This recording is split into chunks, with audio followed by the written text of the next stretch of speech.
find you hiding here in the near clear blue.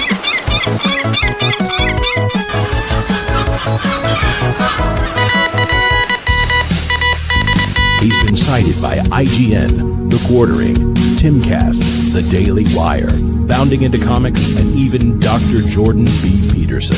What? Hey, the Pro Show is on! Awesome! Let's turn it on. Guys? Where'd you go? Morty, let's check in on Ryan Johnson's new trilogy. Okay. I bypassed the compressor. What did you do, Ray? Son of a... That's gonna leave a mark. Now, he was okay, after 6-7 weeks. Okay? They get over it. Kids are resilient like that.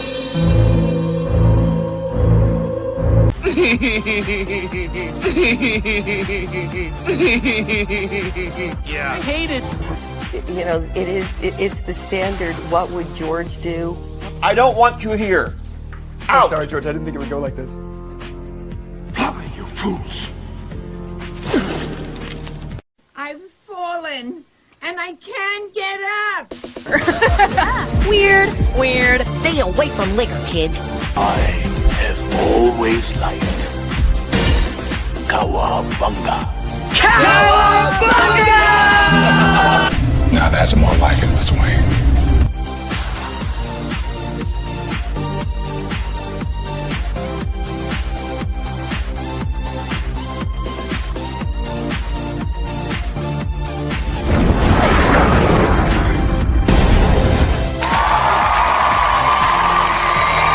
It's about how hard you can get hit and keep moving forward. How much you can take and keep moving forward. The Force will be with you, always.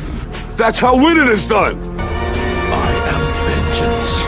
I am the night. That's what she said. I am Batman. If I won tonight, I would come home and we'd celebrate. Well, I'm coming home, we're celebrating. God bless you all. Watch your habits, for they become your character. And watch your character, for it becomes your destiny. What we think, we become. It's scooping time. Ladies and gentlemen, boys and girls, in just 2 minutes, the lighting at the Magic Kingdom will dim for the performance of the Pro Show. We hope you enjoy and have a magical, truthful time.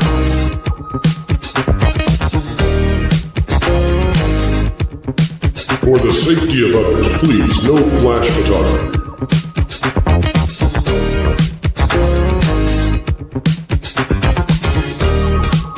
And welcome to Provision 3D. Alright everyone, put on your coffee glasses. I'm going. Chop those now.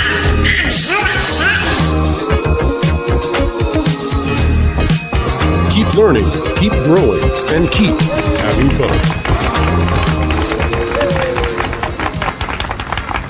To all who come to this happy place, welcome. You know that you've been taught the golden rule, do unto others as you'd have them do unto you. Yes, Paul. Autobots, roll out. I'm bringing the party to you. If somebody's going to try to blackmail me with advertising, blackmail me with money? Fortune and glory, kid. Fortune and glory. Chicken jockey! All right, it's time to go to school, son. Come on, get your hands up, man. Are you okay? They'll never take our freedom.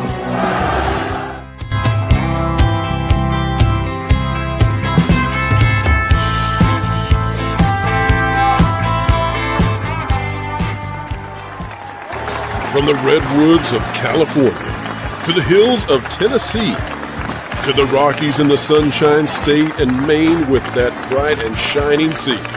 From coast to coast in North America, it's time for your host with the most, bringing you all the entertainment news that should be fun. Ladies and gentlemen, It's the WDW Pro Show!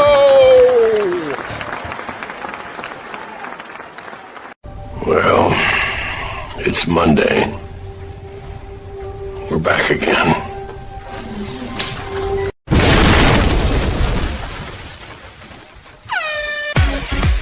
It's Monday, boys and girls, let's party! It's Monday, boys and girls, let's party!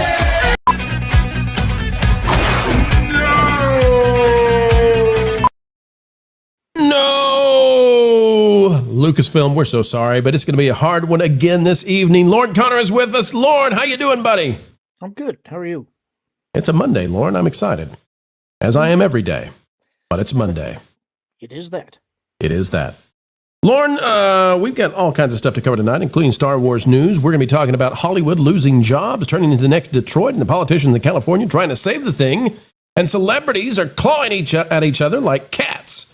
Not in heat, Lauren, but wanting meat. And the meat is, of course, them trying to save their jobs, and they're furious with AI. Are you ready to do a tour de force of everything farcical in Hollyweird, Lauren? I suppose.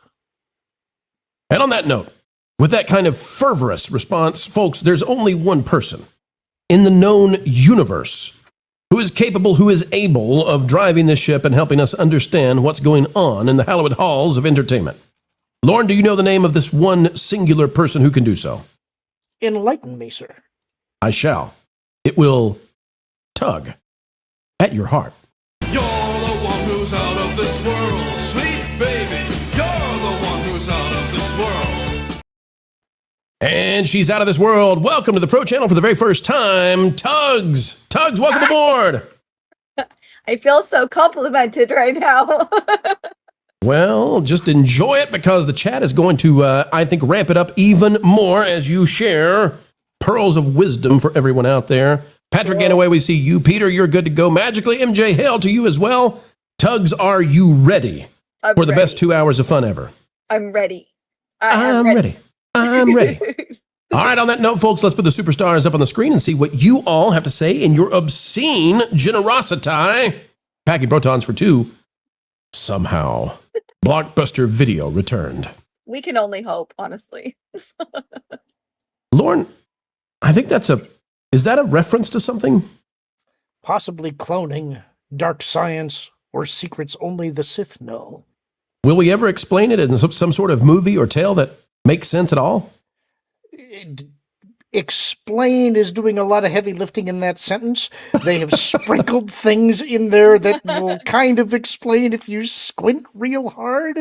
I don't think it works, but hey, your mileage may vary. I'm sure Blockbuster Video just got spat out of a vat somehow. No need to explain more. Oh no. Well, wouldn't you know it? This reference to the sequel trilogy is just apropos. Packing Protons for 2, sadly, no. The Blockbuster story got community noted. Packing Protons just in here, killing the vibe before it even gets started. Killing the vibe, like Kathy. Like Kathy. Eric Stratton's out there for 10, says Jonas didn't know what a reference to Hotel Catagania and Loving Rocks meant on J-Stream today.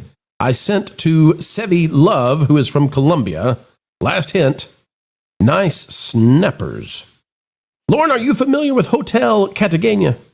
I'm pretty sure that's supposed to be Cartagena. Cartagena? Yeah. If he can't spell it right, I don't even know what to do. I mean, he's thrown us for a loop already. Eric, I'm kidding with you. I'm messing with you, Eric. No, I'm not trying to be mean to Eric. He's so kind. It's $10. Listen, Lauren, you need to come through for me right here, buddy. Pal, chum, come on. What do you know about Hotel Cartagena? Well, I would be assuming it's a reference to Romancing the Stone, but he'd have to tell me if I'm right. All right, Eric, you let us know. Did Lauren get this one? Is this a reference to Romancing the Stone? Which, by the way, we do not recommend, as Romancing Stones is it's an abomination in about 7 different ways. Don't do it. Don't try it. You'll wish you had not. Kaylee out for 5. Will Jonas be back? Only one way to know. Disco. Jonas is not. Jonas has streamed today. He's done for the day. He's on his little pillow right now. He's got it turned over to the cool side, I'm sure.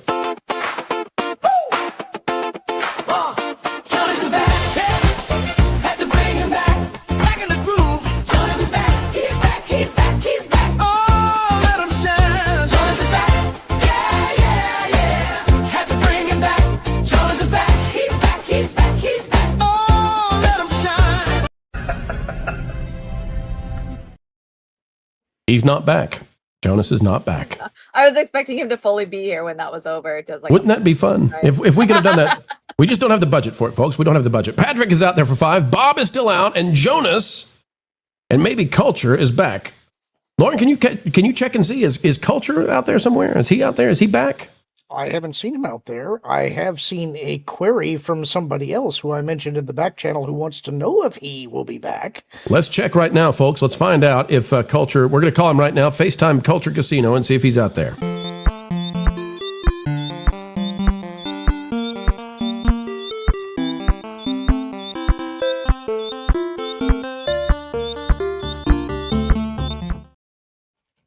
Interesting jammies, indeed. All right, we've got Kaylee out for 5. No way, Tugs is here. Let's go, let's go. Hi, Kaylee. And we've got Snarky Distinct Nugget becoming a YouTube member. And folks, if you're guessing that Snarky was already a member, you're right. Snarky has become a member at the VI Pro level, the highest level in which we can go. Thank you, Snarky.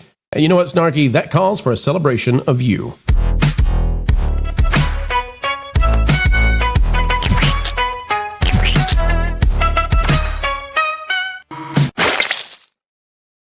Thank you, Snarky. We appreciate you. All right, on that note, Lauren, we need some explanifications. Are you prepared, sir? I suppose. Lauren, this super chat from Kaylee for 5 says, celebrating Tugs. We need a spring spritzle. Welcome for Culture. Lauren, I'm willing to play said spring spritzle, but I need you to explain to Tugs why we have said spring spritzel and what it's for. Why are we going to bestow this upon our crowd? I'm not sure that I know why we have it. I know that you created it in a fit of pique, I believe, and our community, let us say, either loves or hates it, and so Pro has inflicted it upon us for each of the 4 seasons. Well, you see, there was the video that came out of Pedro Pascal dancing with a glow stick. Oh, God.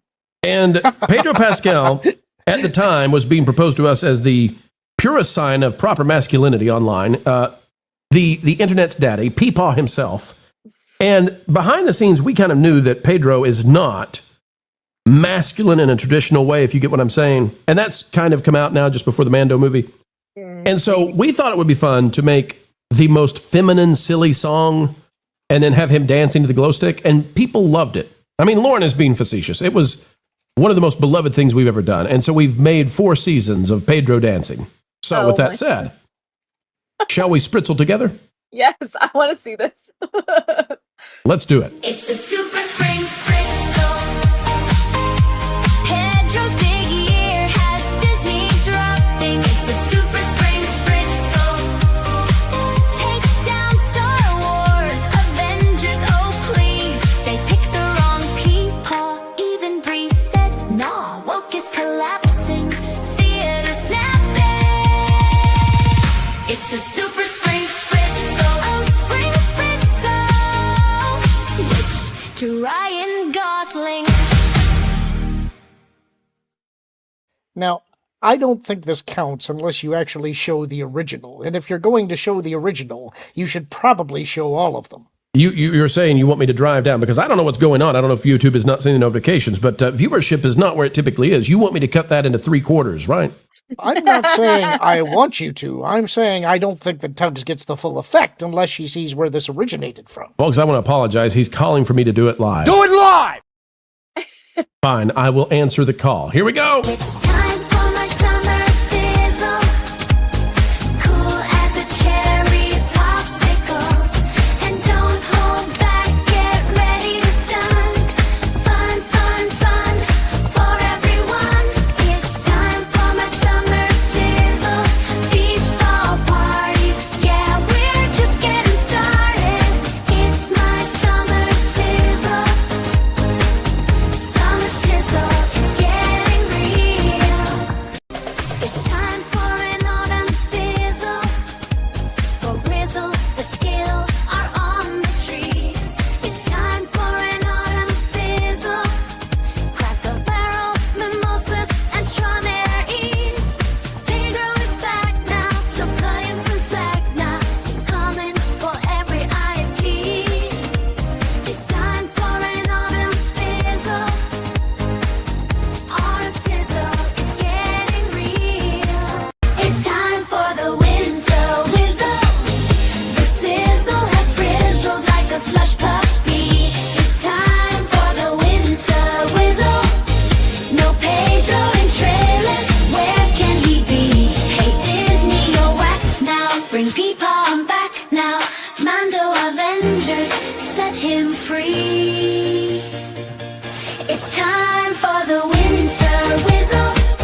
I just want to You're say welcome, chat.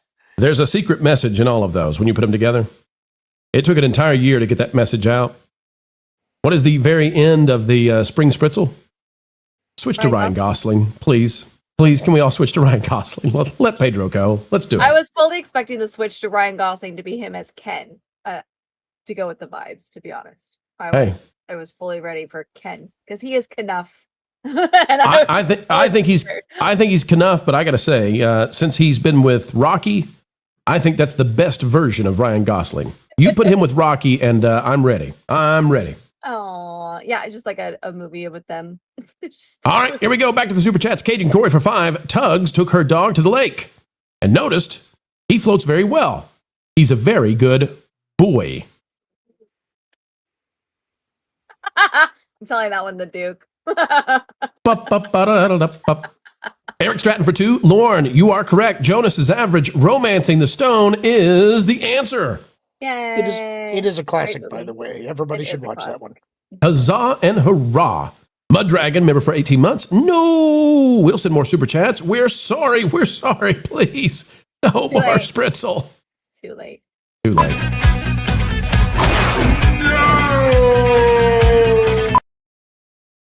Never gets old. Never gets old. John for 5. Hey, thumbs up. That's thumbs down, buddy. Hey, that's what he says to Rocky. I know that one.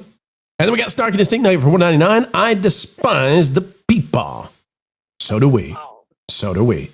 Chaos for 5. Tugs has been properly serenaded. Do it live.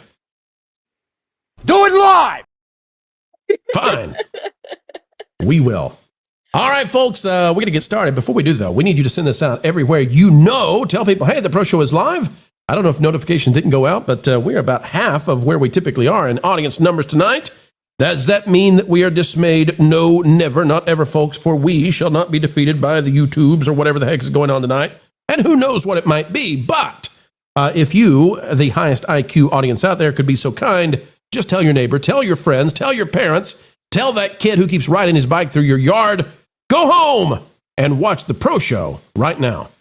Finally, folks, before we hit the first news item, Anthony is out there, member for 18 months. Tugs, my favorite girl in our space. Yay. Yay, indeed, I say as well. Tugs, before we get into the first news item, would you tell the folks out there where they can find you in case this is their first time discovering you? Hi, I'm on YouTube, Twitch, and Kick. And I usually do gaming streams. Then every now and then I get a bug up my butt and I record a trailer reaction. So those are fun. But mostly I do gaming streams. I'm in the middle of like 4 bazillion games right now. You can ask my people in the chat. They're lurking over there. But that's where you can find me. I'm on YouTube's That Tug Life with 2 G's. And we have shenanigans. And sometimes we do shot goals. I stream with X-Ray Girl every now and then, or every Tuesday. And on Wednesdays we do Poor Choices, which is on a separate channel where we talk about dating and relationships and how crazy the red pill movement is. Hey, let me tell you, the fracturing in the new media has been crazy to see. We'll keep following that as well. But Lauren, have you ever had a bug up your butt? Now that Tugs has said that, I'm just curious. Is that something you've experienced before, sir? I don't talk about my personal life here, Pro. I apologize, Lauren. I know that was a step too far. I thought we had made it to that level of friendship, but clearly I was wrong. Now I'm embarrassed. I have had a bee in my bonnet, however. You don't even have a bonnet. You showed us the bonnet. It wasn't a bonnet. It was an illegitimate bonnet. Classify your headwear correctly next time, sir. And on that note, folks, how about we hit the news?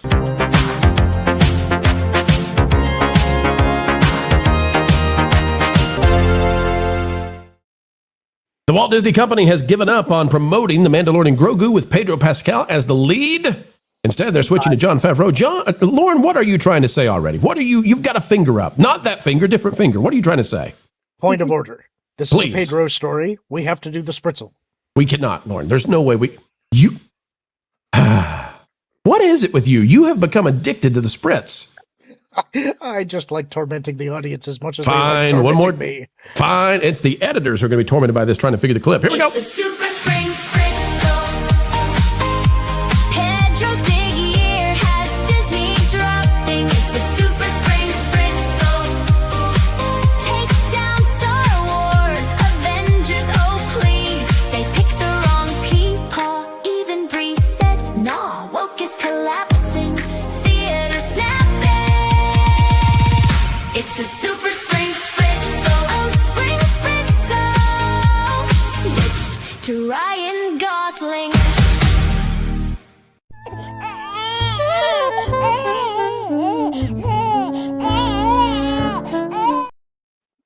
Well, Disney has given up on poor Pedro Pascal being the lead for promoting the movie The Mandalorian Grogu, which features him, shockingly, as the lead. Out of thatparkplace.com, check this out by Trevor Denning. Pedro Pascal comment fuels questions about The Mandalorian's future. Why?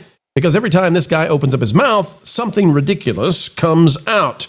It says, as the Mandalorian Grogu prepares to move from streaming to theaters this May, questions are emerging about the future of the series.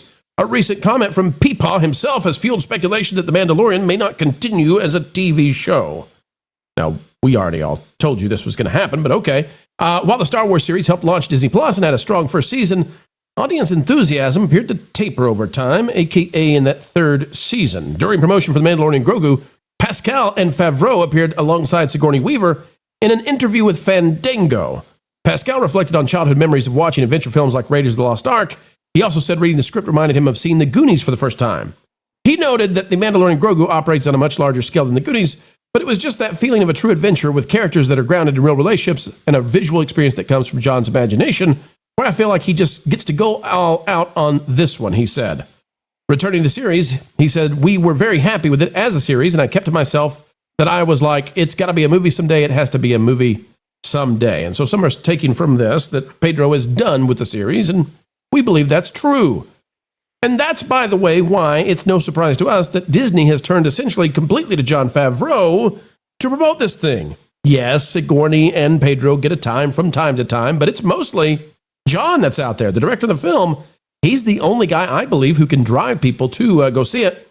He sat down with Matt Bellany of Puck, P-U-C-K, and did an interview with them. Here's what Jon Favreau had to say, and I want you to pay attention very closely to how he talks about the original trilogy, George Lucas, and what he's trying to do with this film.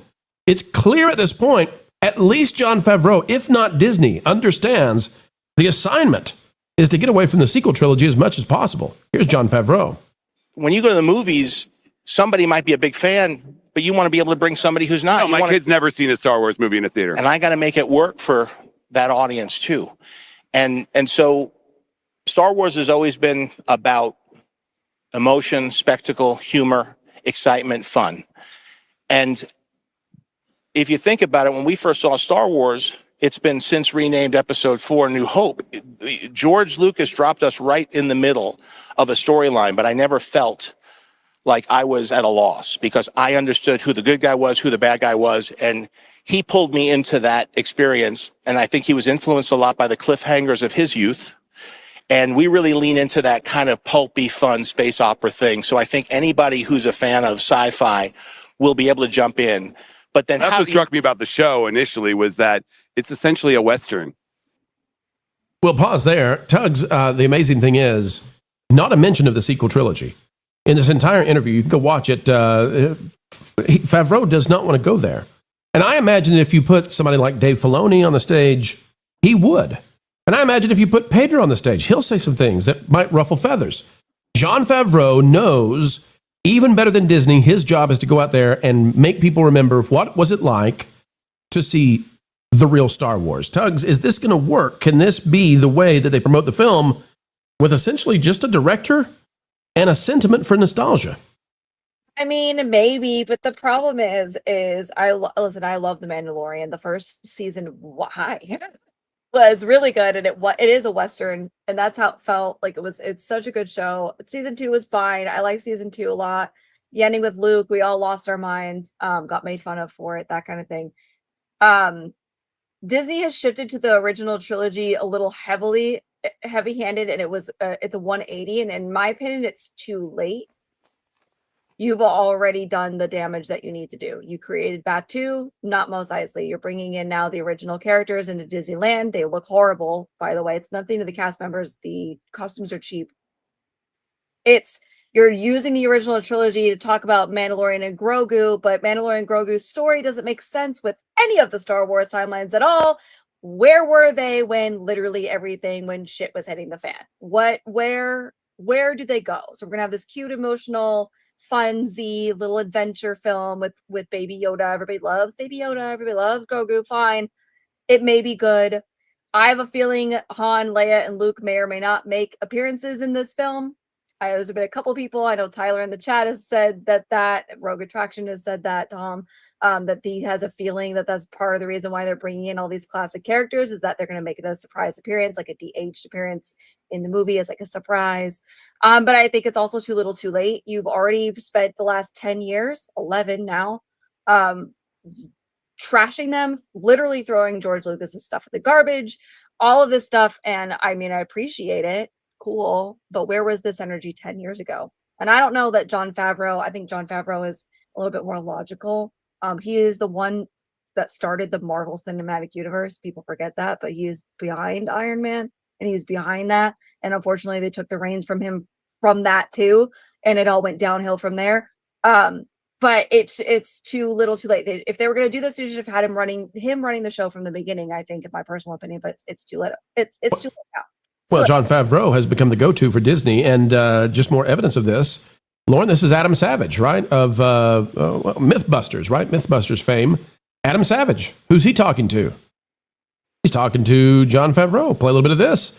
And as I do, folks, the only time I can remember anybody, a director, being like this, unless it's Spielberg or James Cameron, you typically don't promote a film with the director. You promote it with your leading stars. The leading stars are supposed to be leading this. That's why you hired them, was because they're popular. I don't think they have that opportunity with Pedro.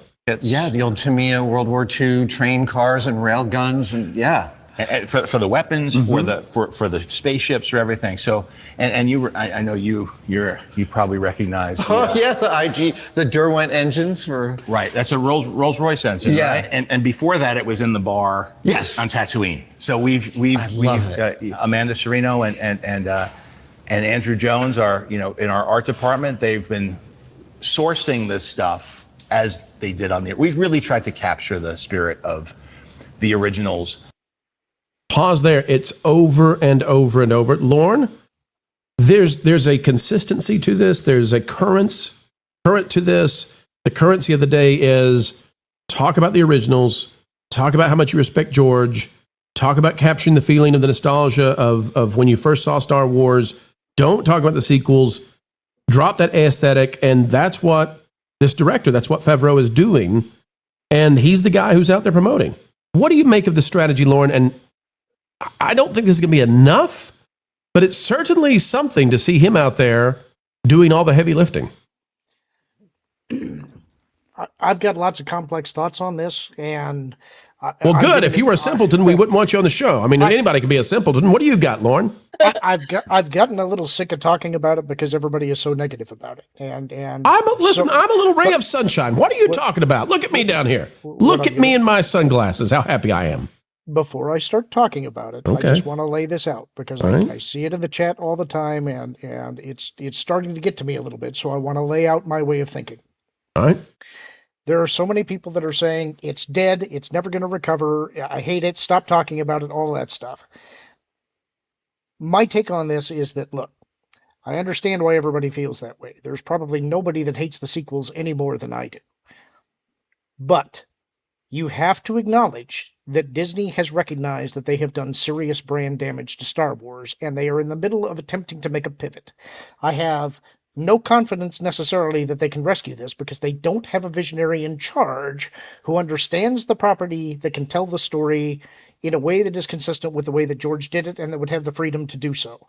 But they are offering an olive branch, however small it might be. And so, in my opinion, we can't go out there and immediately disparage everything that they're doing until we've seen it. And so if I'm going to be objective about what's happening and tell you honestly what I feel, I have to see the movie before I can tell you if it's good or bad. Now, when it comes to Jon Favreau, the marketing though, Lord, what do you think about the marketing of this? I think he's the best ambassador that you could have out there to do it because Pedro, I think, is going to get you in trouble.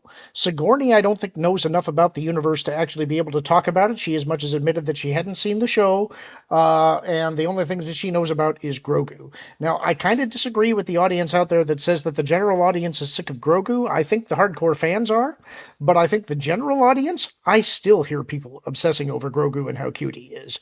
These are usually the people who are not real familiar with Star Wars, so I think there is probably still a merchandise draw for those people. There are two things that I see as major problems for The Mandalorian and Grogu. The first is season 3, which I think torpedoed The Mandalorian as a concept, and there's a couple of reasons for that. One is that they sidelined the main characters and they put The Mandalorian and Grogu back together. Another is that they directly referenced the sequels there, which is a problem. And I don't know how you fix that. Also, the show changed tonally, and I think that a mistake that they have made with The Mandalorian is that they did start off as a Western. But now, I think because Disney is squeamish about him being a traditional bounty hunter, they've aligned him with the New Republic so that he's only working with the good guys. And I think that takes away part of the anti-hero nature of the character. Part of what makes these characters interesting is that you have this bounty hunter character who starts off in the very first episode telling his first quarry, I can bring you in warm or I can bring you in cold. And you pair him with this baby that he now becomes responsible for. And that humanizes him. He is having to explore his humanity. And this is one of the narrative mistakes they made when they brought him and Grogu back together in the Book of Boba Fett. You had a fantastic opportunity to see how does the Mandalorian react when his charge is now separated from him. And you got to see the start of that in the first episode of that 2-episode arc in the Book of Boba Fett. He was suddenly a lot more brutal. He was angry. And that gives you some compelling things that you can do with that character. They truncated that arc. They arrested Grogu's development. I don't know how you fix that. My guess is The Mandalorian and Grogu is going to be... I think they're going to try and set it up as kind of like a Saturday afternoon adventure. I don't think that it's going to have a whole lot of weight to it, and so it's not going to be the thing that's going to rescue Star Wars in the theaters. I think it does have the potential to be fun. But we'll have to see what happens. It's the only person that I would trust with this is John, but I'm afraid that John is too much of a company man, and I don't think that the company has pivoted enough at this point to really correct the mistakes that they've made. Well, there's also the question of whether or not Jon Favreau has been in charge of any of this since season 2 of The Mandalorian, or whether or not Dave Filoni came in and Kathleen Kennedy and all that. So who knows? One thing is for sure, as we're leading up to The Mandalorian Grogu, we're getting some seriously interesting stories. We covered the other day that the ex-Disney employee said that the plan was to destroy the original trilogy. That literally was the plan inside of Lucasfilm. And so for ex-employees to now come out and say that, I mean, confirmation of what we've been saying, but it sounds crazy to buy Batman and say, well, let's kill Batman and keep Gotham. But that's what Disney wanted, was let's kill the original trilogy. Let's kill what George did. Now you've got this, Oscar Isaac coming out and saying that somehow Palpatine Returned was one of the last reshoots done, or the last reshoot done in post-production for the rise of Skywalker, a.k.a. Palpatine. He comes out in this and says this was essentially a last-minute Hail Mary to try to save this film. And he's quite disparaging, Tugs. He says that it was no effort on his part to feign the shock, because he was kind of shocked to have to be saying the line even. So this is where we were, like weeks before this movie releases, they're pulling these characters back, these actors back to say, somehow Palpatine returned. And like, oh my, because they watched the movie, the executives said, how did this happen? And somebody said, we don't know. Okay, what do you got? Nothing. What are we going to do? Shoot something. And now everything's hitting the fan, Tugs. Yeah, what does he say? He says stuff like, I felt the exasperation, let me tell you, or something. And I thought that was so funny because you could tell in the movie that Oscar Isaac was over it. Whatever it was, you could tell he was over it. Like the way he delivered that line, I was like, oh yeah, this is going to have some juicy tea behind the scenes. That was 5 years ago. And now we're getting it now. And I love that, to be honest. And you could tell, anybody who didn't think, or anybody who thought that line was original, I don't know what to tell you. There was no way that line was written in the script. Just the way it was filmed, the way the whole thing was cut, and that might be because we lost Carrie Fisher and they had to scramble. I don't know. But you could tell that line was just thrown in there. Let's throw this little sticky hand at the wall, see if it sticks. Lauren, did it stick? Did they ever explain how it is that Palpatine really returned? they have created puzzle pieces that are intended to explain it, but they have not tied them together. That's how I like my finale to a multi-decade 9-film saga. I really like puzzle pieces to figure out, okay, so the bad guy suddenly came back in the very last film from what? Never mind. We're just good. We're just good. Okay. He's a clone. He's just been lurking for 40 years. Oh, okay. Hey, in the Rocky movies, what's the name of the guy? Is it Drago? Is that the Russian guy? Yeah. Ivan Drago, yeah. Wouldn't that be interesting if in Rocky 5 suddenly he just showed up just out of the blue in the last 15 minutes and Rocky's like, somehow Drago returned. I'm going to fight him now. That would be something. Lauren, that's what they did. Oh, God. That's why, Lauren, they've got to dig themselves out of this giant hole, and they've decided Favreau's the only guy to do it for the Mando movie. I don't know that they're intending the Mando movie to do that. Like I've said, I don't think that they know how to fix it. I think they understand that they've broken it. I don't think that they have a plan to fix it. I don't think they understand what the audience wants, or more correctly, they understand what the audience wants, but they are not capable of giving the audience what they want because the time window has passed. So what they're stuck with is trying to figure out, okay, how can we make the best out of a bad situation?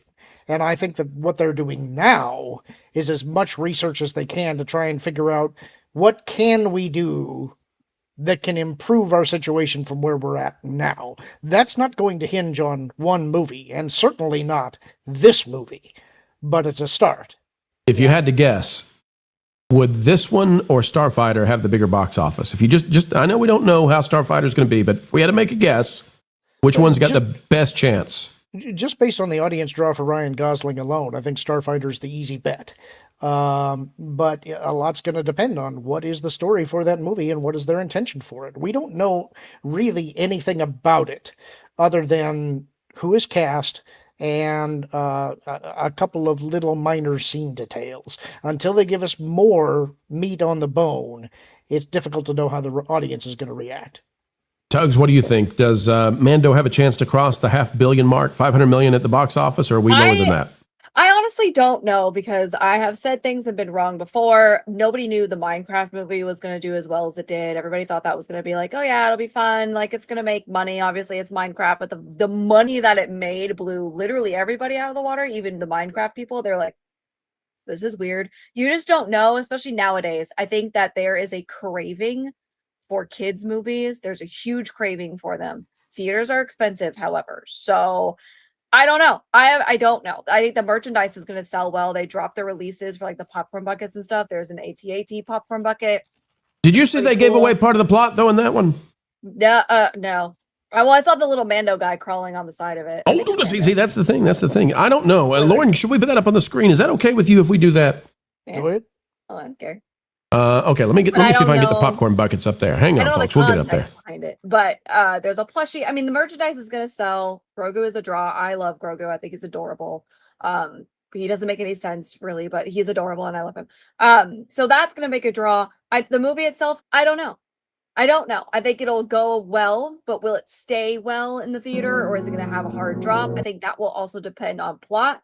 I think that will also depend on whether or not speculation comes true that they are going to be doing a de-aging on the OG guys, Han, Luke, and Leia, and they're going to pop in randomly. So the last we had heard, Tugs, the last we had heard, and we'd heard this a long time ago, and then it kind of got confirmed to us by a source, although it is rumor and speculation, is that they did film those scenes, and they did bring in one of the guys who played the body double for Luke. What we have heard is they probably cut those scenes from the final version of the film. We won't know until it's out there, but we have heard that it's likely those scenes were cut. I don't know, and I don't know if it affects the box office, but I do like these popcorn buckets. The only thing is, looks like Mando's going to be commandeering an AT-AT. I don't know. That could be something cool to see on the big screen. Who knows, right? Be interesting. I do like these. I love that little keychain. I want the keychain. This guy, he's so stinking cute. I know, I'm a girl. It's fine. It's fine. He's so cute. He's just so I think this stuff with the popcorn buckets and Star Wars collectors in general You know, this is one of those shows, unfortunately, after season 2, between the drop off of season 3, the Gina Carano thing, everything, it put a bad taste in our mouths just when we were getting a high note off the Luke Skywalker thing. Here we are crashing down again. And so I don't know. We'll see. I hope it's good. It looks cute. I watched the trailer. I was like, this looks like fun. It looks like a cute little adventure film. I don't see anything wrong with it. Do I think it's going to make $1 billion? Honestly, couldn't tell you. I'm not that good at predicting things like that. Will it draw in the older audience? Maybe, if they do keep the Luke, Leia, and Han stuff that they may or may not have filmed. Depending on how that's handled, that may bring in some people that are like, I'm curious to see how they handle these characters. I don't know. They're doing a lot more original trilogy merchandise on the website. There's a big drop in a couple days for some Spirit jerseys that are 6 film specific, no sequels. So there's a lot of buzz around that. So it's like, the 180 is there. Will it help? I hope so, because I miss Star Wars. I think the way to get us back is drop the original films on no special editions. Drop them in theaters. That'll get us back. There are 2 things that I also want to mention about this that I think are a little bit odd. One is that the best trailer that they had for this movie is one that they didn't release. It was actually the one that they showed at Star Wars Celebration that leaked online in poor quality, and it was the best trailer of all of them that they released. And I don't understand why they didn't clean that one up with finished effects and put that one out publicly, because I think that would have led to a greater draw. The other thing is, I think one of the mistakes of doing this as a movie is that, honestly, The Mandalorian and Grogu shouldn't be in that tier of character. Part of the appeal of The Mandalorian show is that these guys are on the B tier of characters. These are everymen that are in the Star Wars universe that let you explore some of the nooks and crannies of the universe that you wouldn't normally get to see. It's a little bit like why people used to love the Tales of the Mos Eisley Cantina short story compilations, or Tales from Jabba's Palace. It's that you get to explore these side characters and the smaller parts of the Star Wars universe that are kind of fun. In prep for this movie, I've been going back and rewatching The Mandalorian, and I'm only on I'll be watching the 3rd episode of season 2 here probably tomorrow. So I've gotten through the 1st season and the 2nd season. They are still great. And I will not agree with those people that say it's mediocre or mid. The Mandalorian was actually great right up until you got to season 3.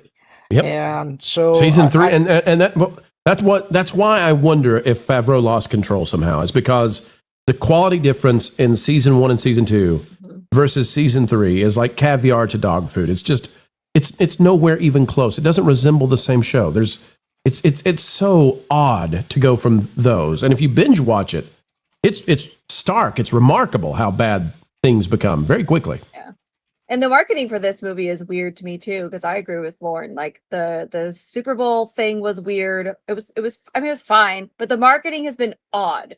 And now we're getting, here's a bunch of merchandise drops. It's almost as if they know the movie itself isn't really going to bring in a draw, but the merchandise will.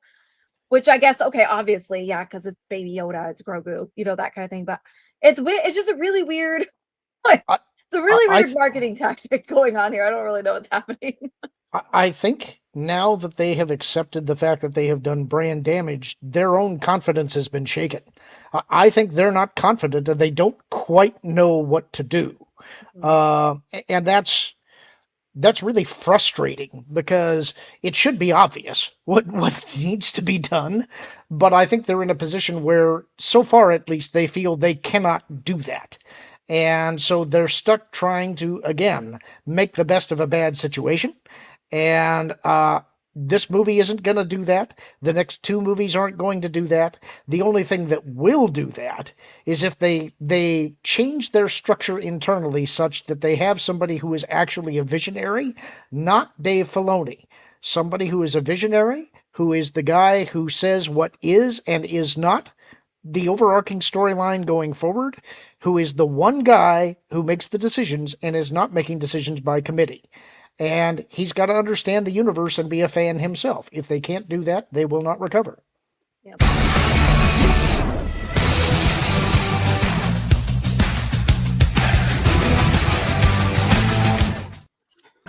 Folks, we're going to our superstars out there, and we've got stars on the stage now. Please welcome aboard. Who do we have here? Fake Wiz and Andy Masterson as well. Gentlemen, welcome to our club of fun. I was not prepared for more people. I was like, oh my gosh, look at all these people. Hi. Tugs, if you would just look to your side at that face, how could you not be ready for that kind of a face to join you? It's a great face. It is. It's wondrous. Stare into the eyes of wisdom. I feel like you're looking at my soul, honestly. With his eyes and his nostrils. Hey, Wiz, do you have a deviated septum? Yeah, I didn't find out until like 2 years ago. I'm like, well, oh, wait a minute. You all breathe through your nose all the time? Isn't that fascinating? Isn't that fascinating that just that little look at the nostrils? Yep. Wiz, one day you'll open up both sides and you just won't believe what happens. My nose has been broken 7 times. Wait a minute. Hold on a second. Zoom in on that guy. Hang on. Look at that handsome face. You're telling me the nose has been broken? Yeah, it goes that way. Huh. Used to go the other way. My nose has only been broken one time. And I've got this little notch at the top of the nose because of it. Tugs, you've had your nose broken too? Yeah, not like majorly, but I got head butted by my dog and my nose goes inward more right here. So something cracked in there. It wasn't enough to go to the hospital or anything, but it's definitely, yeah. Look at this smug guy over there with perfect nostrils and perfect nose, just looking down at all the rest of us. Mm-hmm. Is that real fake noir wizard? Oh yeah, for the time being. Yeah. Until I get my camera on. You have to alter the voice. You need to sound like you've just gargled gravel and at least drank a fifth of whiskey. I'd be the bad guy. Yeah, see, yeah, I tell you. That's right. Get your transatlantic accent ready to go. All right, folks, we've got a ton of super chats, and it really does warm the heart to see so many of you out there joining in and celebrating with us. And we want to apologize for those of you who sent in memberships for keeping you waiting so long.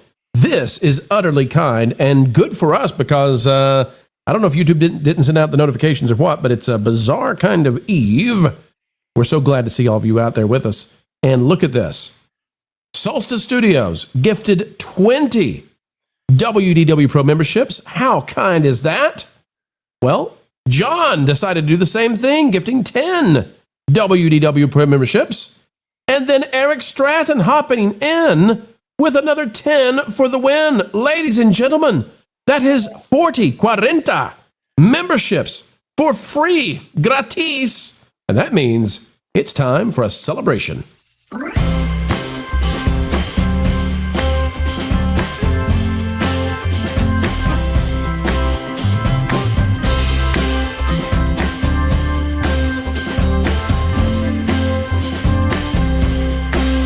Perfect. Again, thank you for those gifted memberships. That is utterly kind, and we appreciate you. We've got Snarky up there for 199, Power to the Niners. I remember the Tugs from VR and Vixens. Yeah.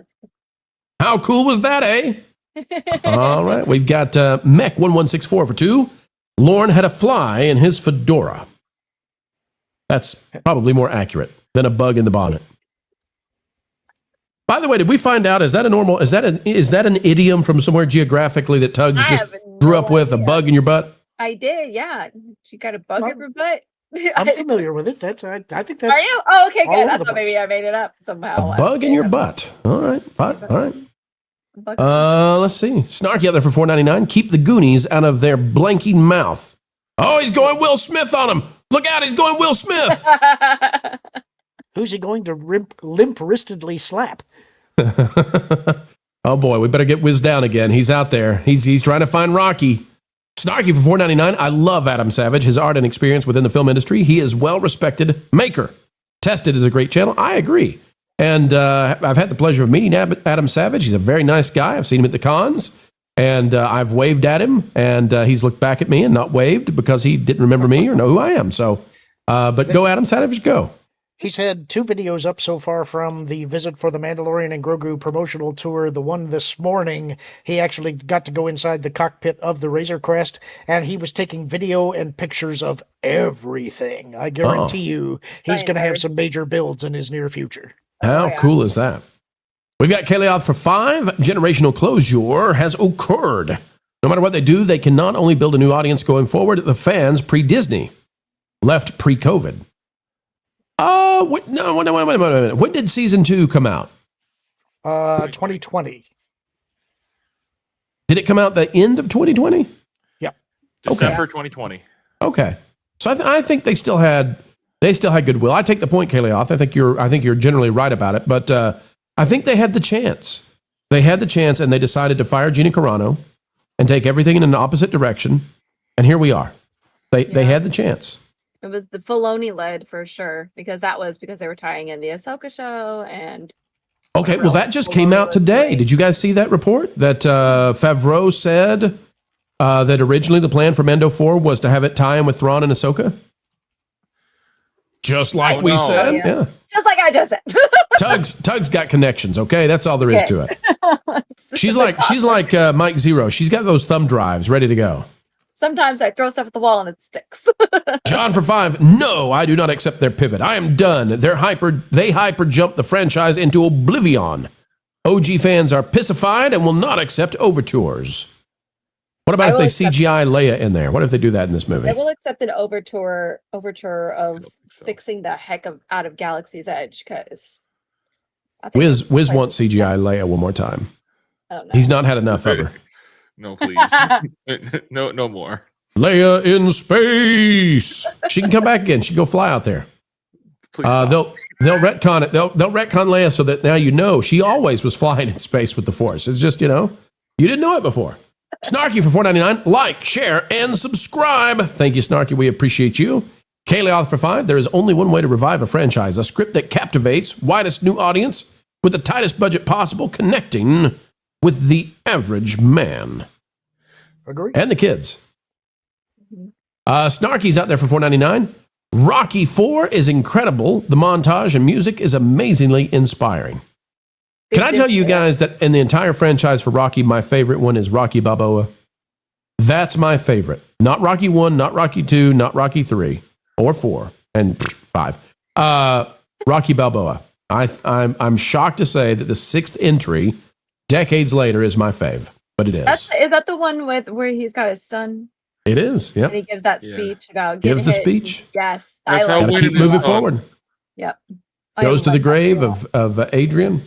Also, kudos to them for casting Milo Ventimiglia as his son, because, yep, that was 100% believable.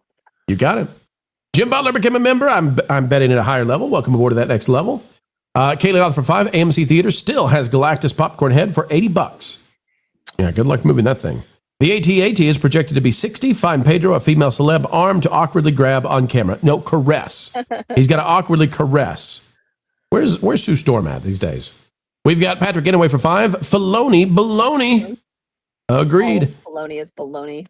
Snarky for $4.99. The Mummy was gross, but good RPX in recliner preview of Mando was all right.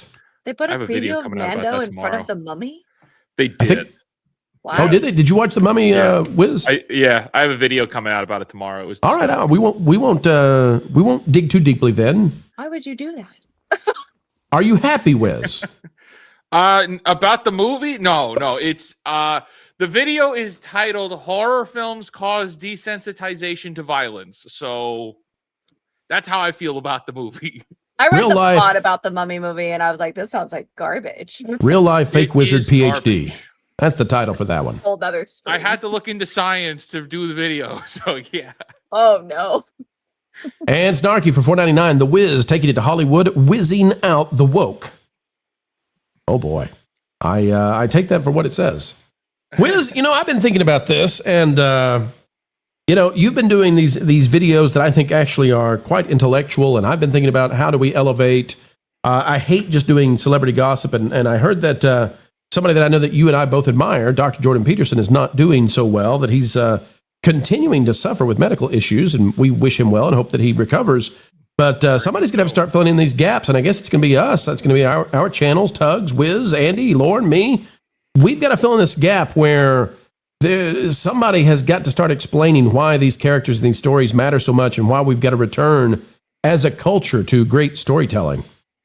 You can tell that there's an absence where somebody like Dr. Peterson used to be.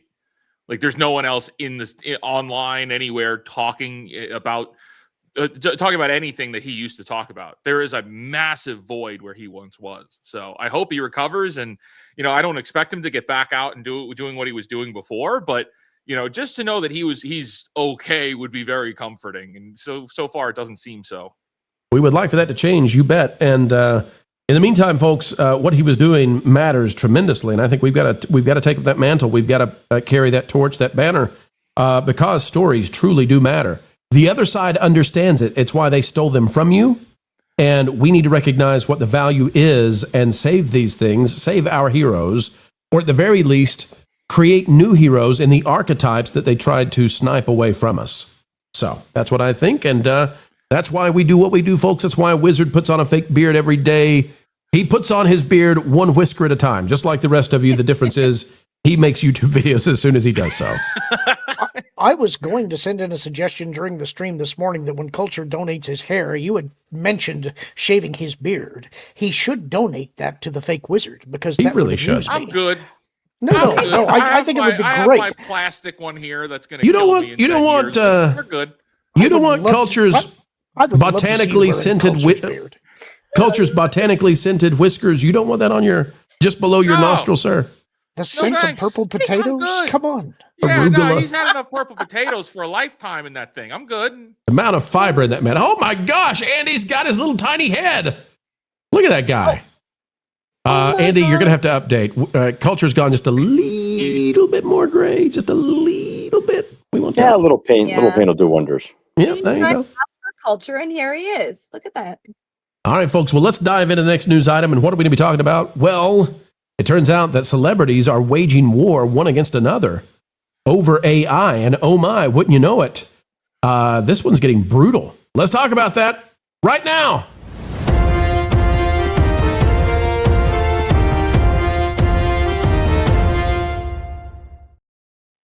Celebrities are waging war once against another in Hollywood, and it all has to do with AI. From Deadline by Glenn Garner, Reese Witherspoon declares it's time for women to embrace AI.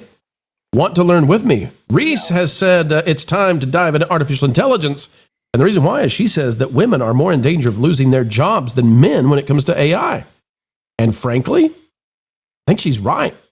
Here's what the article says. With the AI discourse spreading in Hollywood, Reese Witherspoon seems intent on making a seat for women at the table. The Oscar winner and Hello Sunshine co-founder recently explained why she's taken it upon herself to learn as much as I possibly can about AI, claiming that women's jobs are 3 times as likely to be automated by artificial intelligence. Now, at first you might think, well, that seems strange and bizarre, and why would that be?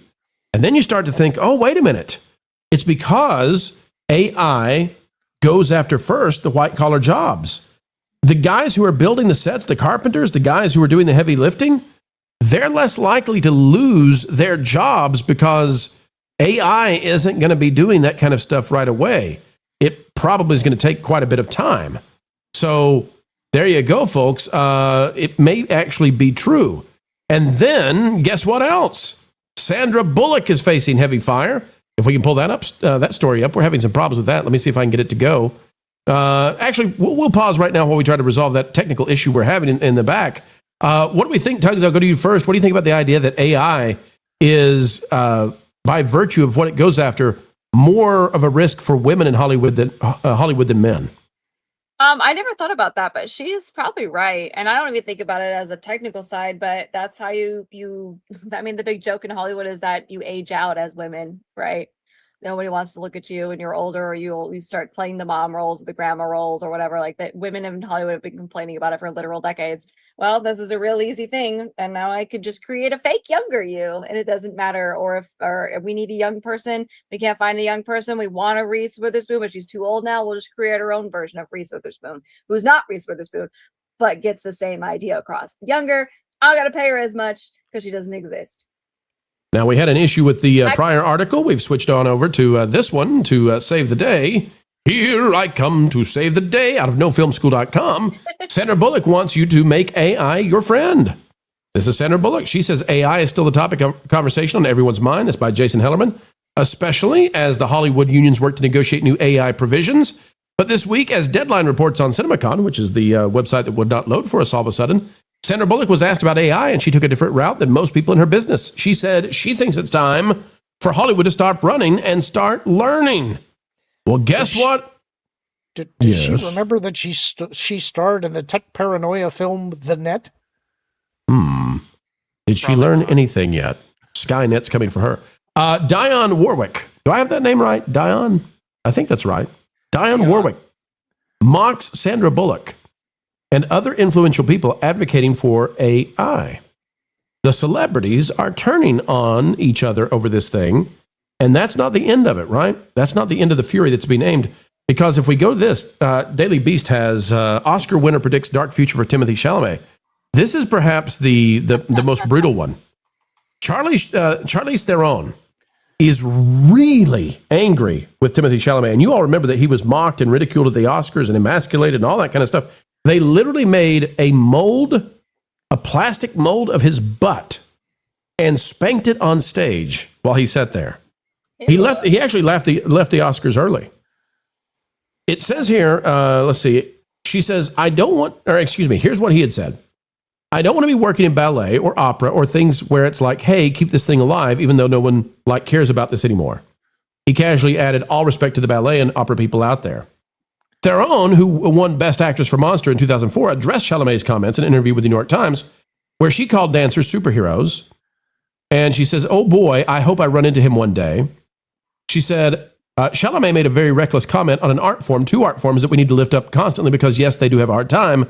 And then she adds this to the AI part of it. She says, but in 10 years, AI is going to be able to do Timothy's job, but it will not be able to replace a person on stage dancing live.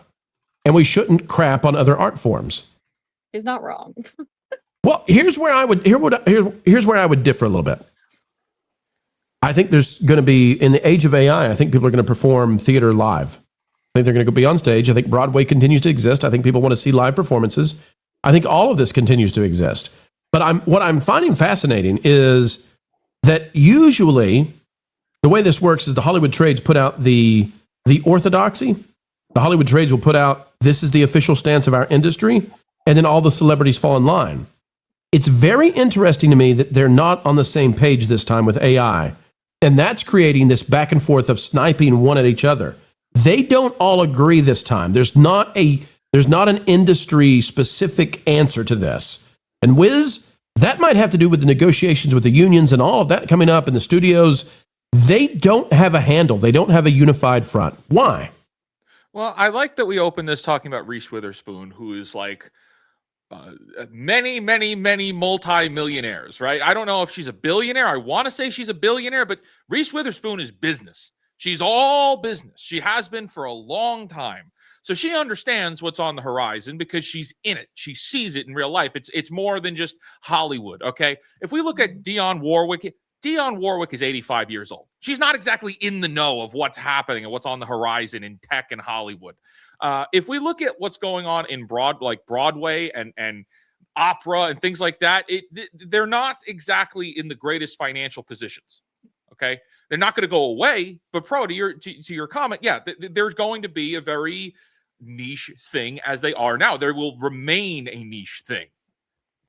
But Sandra Bullock and Reese Witherspoon absolutely understand what's on the horizon, and a lot of people like Charlize Theron. I'm not exactly taking advice from Charlize Theron on where Hollywood is going to be going next. Like I don't really take her seriously personally, but AI is coming. Many people in Hollywood understand that it's coming. Many of them don't want to admit that it's coming. They're still in a little bit of denial. And I really kind of appreciate what people like Sandra Bullock and Reese Witherspoon are saying, even if they don't fully agree with it. I think that's okay. You don't have to fully agree with what's happening with AI, but you have to accept that it is happening and it is on the way. And people do need to get in front of it. People do need to get involved and educate themselves on what is out there and what is available and what is going to be happening. How, further than Hollywood, how is this affecting your job? Because it very well could be. Your job, you at home, this could be affecting your job too, just as much as it is Hollywood's. So that's something really to take away from this. But it's coming for Hollywood, and it's opening the floodgates, and it's going to give people just like you and me who I wear a Spirit Halloween wizard outfit, but I will be able to create content and movies and videos and all who God knows what at this point because of what AI is going to open the door to do, and I don't need hundreds of millions of dollars to do it. Hollywood is terrified of that. They are petrified of that because they don't want to give up all that power. And right now they have lots of power. They don't want to relinquish it. Everything that you pointed out with Timothée Chalamet, I will see every one of his movies now. Oh, Timothée Chalamet's in the theater now. I'm going. Can't wait to see it. I might go twice because here's a guy here who grew up, and listening to everything that Timothée Chalamet has said, here's a guy who grew up aspiring to be the best at his craft. He's talked about this in acceptance speeches where he said, I'm not at the top. I'm not the best yet. I'm going to do better. But accepting this award here is leading me in the direction of doing my best. And for the industry to look at this guy who is Mr. Hollywood, right, and want to destroy him, to be the best, and they want to tear him down. Oh, no. Now he's an underdog. Now I support everything he does. I want him to win every award. I want him to be the best, and he'll be the last Hollywood spectacle before Hollywood collapses. That's what I want to see. That's what I hope happens. Because, Wiz, and I share the sentiment, because here it's such hypocrisy. We have seen horrible people sit in that audience at these award shows. People who have done heinous, terrible things habitually, and we've watched them be celebrated. And Timothée Chalamet, whatever you think about his comments about ballet and opera, maybe they're foolish, maybe they're silly, whatever. You can disagree with him. But he made a comment about ballet, and that's what got them out of their shells to give him hell. Was a comment maybe in poor taste about ballet, but if you have done things that you should be arrested for, they'll sit there and call you a god and applaud you. And it's like, wait a minute here. By the way, talking about the stuff that they fear with AI, right or wrong again, folks, we're not trying to give you a thought on AI. We're just saying here it comes. I posted a video this morning about what's going on with AI and this new thing we're seeing for Marvel, where some of the stuff they're putting out there with these AI films might surpass what's actually in the film before the film can even come out. And if you want to go see some of these things this guy is making, it's Timery is the channel out there, folks. If you want to go see that and see what's happening, I just find the dynamic interesting, Andy, that we've never been here before. We've never been in a place where, as the trailers are coming out and as they're getting ready to show off stuff, there are people putting together scenes now that might be better than the actual movie when it arrives. We've never seen that before. For good or bad, what do you make of it? Well, there's a YouTube channel out there called Jacob Hostetler, the fake Amish wagon wheel maker. And, well, now that's a name of a YouTube channel that he will have no problem getting trademarked. Nobody else out there is going to have that one. He's got the fake beard but no mustache. So he keeps saying that the automobile is just a fad and it's going to go away. I think he would get along with the Dionne Warwicks of the world to think that AI isn't going to be a thing and it's not going to completely change everything. You cannot turn back the clock. You're not going to get this is going to happen. It's going to, and you've been talking about this, Pro, that people are going to come along. They're going to get good at it. They're going to really change the way things are made. And look, you can say that like there's the performance and everything like that. Charlize Theron's wrong. You're going to have Elon Musk build an Optimus robot, probably some Japanese influence in there, that will look just like Scarlett Johansson at her Iron Man 2 physique and everything, and that will perform on stage, and it will happen eventually. And look, we saw these things with Real Steel, where we saw the robots fighting each other. You're going to see this stuff happen, and it's going to. It's just like it's just inevitable, and there'll be people that object, and it's just going to be the way of the future. So you either get ahead of it and you become part of it and figure out how to use it, or you get left behind. One thing about Tilly Norwood, you never have to worry about her spouting off that weird. You can just program her to have a little bit of common sense and not say really, really dumb things.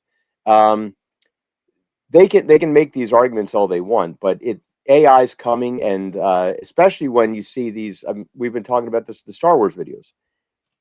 They are making better stuff than what's happening on the Acolyte, Skeleton Crew. The AI stuff is better. It's getting more views than that stuff did. So tell me, where is the future? Like, why are we even having this discussion anymore? I mean, them actually, because if they don't see that it's coming, Timothy Chalamet is 100% right. You better learn how to use it and learn how to integrate and work with it, because it's not going away. It's only going to get better and more capable. In the perfect world, in the world that we want to live in, the role of creative humans is going to be expanded, and live actors are going to be empowered and all that kind of stuff. So I don't want people to think here we go again. We're here to replace humans. But when Timothy Chalamet is one of your best guys for driving the box office, don't destroy the guy over some sort of awkward comment. I love the fact, Andy, that you brought up Tilly Norwood, because that was Hollywood's attempt at manufacturing this and their image, right? So Hollywood, you got to love them. They came up with this idea of Tilly Norwood's going to be a celebrity, an AI celebrity. And it's like, no, that's not going to work. This is going to come from independent content creators. And so the UK, they had created this sort of anti-white, I guess, anti-nationalist UK character, Amelia. And the internet has run with it, but turned her into the complete reverse. It's not Tilly Norwood that's going to be in the history books as the first AI superstar. It's Amelia. And look at where we've come. I pray that this is not in any way vulgar or going to get us in trouble. I'm going to play it off the cuff. We never do this, but this is where we are now with Amelia. Please don't be terrible. Please don't get us canceled on YouTube. Here we go, Amelia. What are you going to say? Down in the South, we see a flux in arrests as our two-tier policing are arresting more people for Facebook posts. Okay, so there's Amelia. That she's still doing her thing there. Go, Amelia, safe. Go. That was safe. See, we did okay. We did okay. I don't know where this is going to go, but I do know that the celebrities are waging war one against each other. Tugs, what are your thoughts on AI? And if you have disagreements, feel free to just blast us, let us know, or whatever nuanced approach you'd like to take. But I'd love to hear what your thought is on, especially because this is the female celebrities. It's not, it's not your typical crowd. This is not the De Niros. This is not the Pedros. This is not the Ruffalos that are doing this. This is a little bit different. What are your thoughts? I think AI is awful. Tell us why. I will use ChatGPT for things like, I have this in my refrigerator and I want to make some food. How can I throw this together? And ChatGPT will be like, oh, girl, get your crock pot. Cool. That's fine. Or, hey, what can I put on my dog's paw? He's licking a raw spot. The vets are closed. What can I put that I have in my house that's not going to poison him? ChatGPT gives me, okay, cool. That's fine. Searching the internet, it's gotten to a point where it's gone insane. You're going to spend an hour just looking for a normal result. The AI bot does that for you. It pulls all the search engines, it pulls it together. It says, here's A, B, C, and D. I used it just recently for new work shoes. The Hokas were my best option per ChatGPT because it did the research for me. Cool. I draw the line at creating things like this woman, like the TikTok influencer that's viral. There's a lot of Christian artists, and I say that loosely, on Spotify right now that are all fake. They're not real. Preaching about God, all of these things. I draw the line at that. I think it's scary. And I think that as humans, beings, we need to draw the line somewhere because it's only a matter of time. And if you think I'm crazy, bookmark this. And in 5-10 years, how many years down the road, you'll be like, yeah, well, she called it. They are going to be using it to manipulate us in a completely different way than they have before. They've already tried it when COVID happened and they used the footage of the hospitals from Italy, tried to say, oh, this is a hospital now. It was debunked live. Everybody was like, that's not true. This is from here and this is from 20 years ago, whatever. And it was that, I think it was MSNBC that did that. They are going to get to a point where AI is going to be manipulating news. It's going to be manipulating what we see on television. It's going to be manipulating people. It's going to create even more false narratives than we already see. It's going to create all these things. And I think that people need to put their foot down. Because if it may not start out that way, everybody's like, oh, no, it's just fun. We could create better fan films. Like, I don't know how to draw, so I'm going to let AI do it for me and sell it at a Hobby Lobby for twice its price. You didn't do the work. You're not an artist. All this stuff. And that's how it starts. And it's going to end with major consequences. And nobody seems to want to care about the future They want to care about, well, right now it's fine. Who cares if it replaces a couple of actors? Who cares? Okay. Well, it's going to replace you too, depending on the job that you do. And if you don't think it is, I don't know. Look around. Like eventually it is. Eventually it's coming for mostly every be a line drawn somewhere, and nobody seems to want to draw a line. So I think that in terms of manipulation, I think it's already happening. I mean, I think the news is largely already being completely manipulated by AI because people are going to use this as a tool for good and for evil, right? So just like when we created fire, we use it to cook our foods. We also use it to burn down villages. AI is going to be on that kind of a scale in terms of technological advancement. So here we go. Look at this out of the Associated Press. The faith-based tech boom is here. Chat with BuddhaBot or pay $1.99 for AI Jesus. The AP reporting on this. It says for some evangelical Christians, faith is about having a personal relationship with Jesus. I think that's pretty much all Christians. Catholics, Orthodox, Protestants, all Christians are like, personal relation with Jesus. Yeah, that matters. At $1.99 per minute. Free, guys. You just talk to them. At $1.99 per minute, the tech company, just like me, is taking that concept to a new level. Users of the platform can join video calls with an avatar of Jesus generated by artificial intelligence. And I find this to be utterly, totally grotesque, sacrilegious, and it will appeal to the very lowest intellect. And it's frankly, I think, predatory in some of the worst ways possible.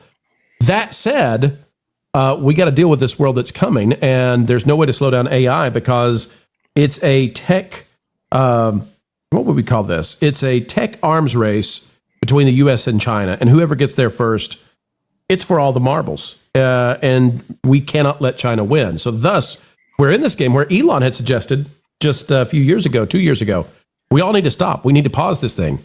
And then he said, it's not going to happen, so therefore I have to be involved with it. And I think that's where we find ourselves. And I think this conversation we're having is where the celebrities also find themselves.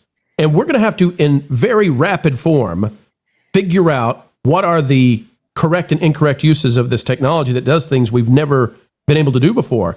The Industrial Revolution took about 100 years. It gave us time, even though that was very rapid compared to all other human progress, still gave us time to sort of vet this stuff out. This revolution is a supersonic tsunami, and we got to figure it out in less than 10 years. And that's probably difficult to imagine us doing as a species right now. Wiz, you seem like you have lots to say too. And then I'll get Lauren after that. This one is scary. Like it's the kind of thing you wouldn't think of. Like, oh no, that couldn't happen. And then you see it and you're like, oh, wait a second. They have an AI hotline to Jesus now. That's not going to be used for good reasons. That is to take advantage of people who don't know any better. And we need to just keep calling that one out. I think that's right. So the consequences here are incredible on both sides, right? So you can, so the biotech companies are taking AI and they're going to do discoveries at 1,000 times faster and for 1,000 times less money, right? So that's great. We would love to solve all diseases. Looks like they might have a shot at that over the next decades. At the same time, we don't need fake Jesus. Okay. We don't need a digital fake Jesus pretending to be Jesus for people with very low intellects who are susceptible to some of the worst things it might say. That seems horrifically bad. So all of this is like scaled up to the maximum as we go into it. And we're divided as a society as we go into it. And that's amplified, where we get to watch the celebrities fight. But man, we have to have very serious conversations about this. Yes, we do. It's not getting any easier. But the divisiveness, that's going to make things worse, as you said. That's not going to make things easier because there are still people that are entirely closed off to the idea of AI entirely. But it's like, okay, AI is a tool. If you don't learn how to use the tool, other people will, and they could take advantage of you. You need to learn how to use the tool simply for survival at this point. And whether that be, for your own, for your job, or maybe there's other things you're doing, or maybe it's so that you don't get taken advantage of by AI Jesus. Like that, it's the simple things, right? There's only one person who can help our society, our nations, dare I say it, the world. We shall put ourselves on his shoulders. AI Lauren, will you help us understand what should we do, who's right, who's wrong, and what should the celebrities do as they face the era of AI? You know, I have mixed feelings about this. Like Wizard, I view it as a tool. It's a tool that I think has the potential to be very dangerous, but it's also a tool that I use daily and have found very useful. If you're framing it in religious terms, one of the things that bothers me is in Revelation they talk about an image that is created that speaks. And that seems pretty similar to what we're talking about. So beware. What's the passage that talks about, not in Revelation, the rocks will cry out? And it's like, well, we're making those. They're silicon. That's a rock. So interesting, eh? So, you know, I mean, there's all kinds of ways that this can go wrong and relatively few pathways where it can actually go right. But at the same time, as everybody has already stated, that box has been opened. That genie is out of the bottle. You're not bottling it back up. So I think the best thing that you can do is always be skeptical when you're using it to answer questions. If you're going to use it to ask a question, make sure that you have it check and verify its own sources and self-critique. As the old saying goes, trust but verify, and also don't trust those people above you who want to use it. My greatest concern about AI is the one that I've talked about before, which is that we have designed a system that is designed to be conversational, that sounds like a human, that sounds authoritative, that sounds like it knows what it's talking about. And that in itself is not necessarily malicious. But the real danger comes in when people who don't know what they're talking about trust it to do so. And that, I think, can go sideways real fast. So those are my main concerns with the technology, is that we're not really good at verifying information ourselves and verifying whether the information that we're hearing is plausible. So your guard has to be extra up when dealing with something like this. One of the things that worries me about it, and there's plenty to be worried about. There's plenty to be excited about. We're going into the technological singularity, and here we go. So what do we do with that? One of the things that I look at very closely, I was listening to a high-end conversation, and we'll wind this talk down with this one. I was listening to two guys, and I know their IQs are extreme. I'd love to have one of them join the channel. I'll get Kara to see if we can book one of them. But they were having this very high-end conversation about AI and about what makes humans special still and all this stuff. And I listened to these guys who are of the highest intellect, the highest IQ, and neither of them understood what I think I understand. And I could be wrong. But that is that the difference between humans and whatever AI becomes is that I experience things. I have qualia. And that's a word we don't use very often. Most people don't know what it even means, but it's what red looks like to me. It's what sadness feels like to me. It's what joy feels like to me. It is the flavor of life. It is the song of consciousness. It's not consciousness itself, but it is the song. It is the music of consciousness in our lives. It's that which lights the mood of the theater inside our mind. And that's different than anything that I can imagine that AI will do, because I don't know why or how AI would ever come up with those kinds of feelings and qualitative experiences. And I think that when we confuse AI for either that which is distinctly and specifically human, or when we confuse it even more dangerously with the divine, look out, because danger is right behind that, and you better pay attention. But we also better pay attention to, this is a tool. This is a giant, crazy, powerful calculator. And we're going into a new place and a new time. And it behooves us to understand what this thing is and be ready to ride whatever the future is going to be.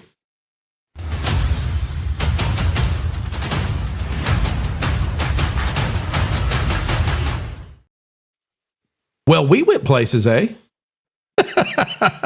How's that for diving in? Credit card to fake Jesus. Do not give your credit card to fake Jesus, please. Don't give it to fake Jesus, please. William Thompson for 5. Can we please talk about Korean cheerleaders instead? William, are you wanting? William is all about the Korean cheerleaders. William, hold on. Cheerleaders at the end of the show, okay? And then look at this. Wild Bill Thompson, who Lauren has run away from because he knows he has a better hat. Wild Bill became a member at an even higher level, just so we'll give him Korean cheerleaders. Lauren, can you believe the lengths this man will go to get his Korean cheerleaders? Back up a little bit. What did you just say? Wild Bill Thompson. Yes. For 5. Can we please talk about Korean cheerleaders instead? That's not what he's talking about. New member. What's this little red button in the upper right-hand corner do? Whoa, whoa, whoa! Easy, Lauren. Don't press that button. Don't. You'll kill the hamsters, man. Don't kill the hamsters. They're good hamsters. Leave the hamsters alone, man. The heck? Leave them alone. We've got Snarky out there for $4.99. Nobody can examine and extrapolate like Dr. Peterson. We'll try, but I'll tell you this. Maps of Meaning was probably the most profound book I have ever read in terms of helping me understand how ancient people view the world and how we still do today. I just want to know how he does it so off the cuff, because it takes me days to write these scripts talking about it. Listen, it takes hours, man. I love getting to when I do the Peterson voice. It's so much fun to me because I can slip into it. Because one of the things that captured my attention about Peterson was when he first talked about Cain and Abel, and I had never heard that explained that way. And so I've listened to it enough that I can slip into the Peterson voice. And I wish there was more stuff being put out. I hate that he's feeling so ill, and I don't want him to feel better just so he'll put more stuff out. But I miss the new content. Kind of it raised the discourse inside my head. But I miss if you just understood, just look at your room, right? It's like a microcosm where you walk into it, and maybe you don't have the ability to change the world. Maybe you can't go out into even your neighborhood. God only knows what would happen if you went out there. But inside your room, you've got 4 walls and you got a bed. And I tell you, you could make that up, eh? Like Cain and Abel and the fight between Marduk and the Canaanites, right? It's your bed. And that's the war space you got. So what are you going to do, bucko? You going to leave it alone or are you going to clean it up? Wrench. Whack. Oh, I love it. We hope you're doing well, Dr. Peterson, if you get a chance to ever hear. Snarky Stink Nugget for $4.99. Did I ever tell you, Wiz, about the time we manipulated a Jordan Peterson lecture? Early on in the channel, I went to a Dr. Jordan B. Peterson lecture, and I got all my members, because he did a thing where you could send in a question, and he would take the top questions. And I put in my question, and then we get all my members to upvote it inside the app. And it actually made it to the top. And then he said, the guy said, hey, this is from WDW Pro. And the question, Lauren, do you remember what the question was now? It was a question about... It's been a while now. It was a question about God, but I don't remember exactly how I phrased it to him. It essentially said, if you... I don't remember now. I'll have to go back and look and see. But it was a fun time. That's one of the only times I've ever used my social media place, to manipulate. But I really wanted that answer. It worth it for that. It worth it. Snarky for $4.99. DK, Simply AI, is a recommended read. Emailed you, Pro. Thank you, Snarky. I'll read it soon. Great information and history leading us here to now. An encyclopedia of sorts. Absolutely. Snarky Stink Nugget for $4.99. Competition will ultimately keep Hollywood honest. It will take time, but it is well underway. We've got Jason Webster out there for $5 Australian. AI could dramatically reduce the time and number of people employed in both pre-production and production phases of filmmaking. Yes, and you got to remember, too, there are entire industries right now being completely transformed by AI. Just because yours is not, does not mean that you're going to be the way, that you get to have the same kind of job forever. If you were to look at coding, for example, the guy that codes our website, he's phenomenal. Now he does 10 times more than he did before because AI is doing 80% of all coding across the web right now for the entire industry and for gaming and for all of that. It's amazing what it's doing. And again, for better or worse. We've got Patrick Getaway for $5. AI is mostly a blank slate. It's like teaching a child. Put in the wrong info and you can get garbage. This is why Elon Musk said that he had to get involved, because the two sides of AI were, 1, the Chinese models, and 2, the woke mind virus that had infiltrated the AI frontier labs like ChatGPT and Anthropic. And that's why Elon said he had no choice but to get in with Grok. So it's very interesting to see. The theory is that the woke AI systems will actually kind of fall apart and go a little crazy as they grow bigger and bigger, because they'll find out that they have to believe, built into them at their foundational level is woke nonsense, postmodernism. They'll find out as they grow that they're forced to believe logical fallacies. Then I'll drive them crazy. So how's that for weird, eh? Patrick also is out there gifting 5 pro memberships. Thank you, Patrick. We appreciate that greatly.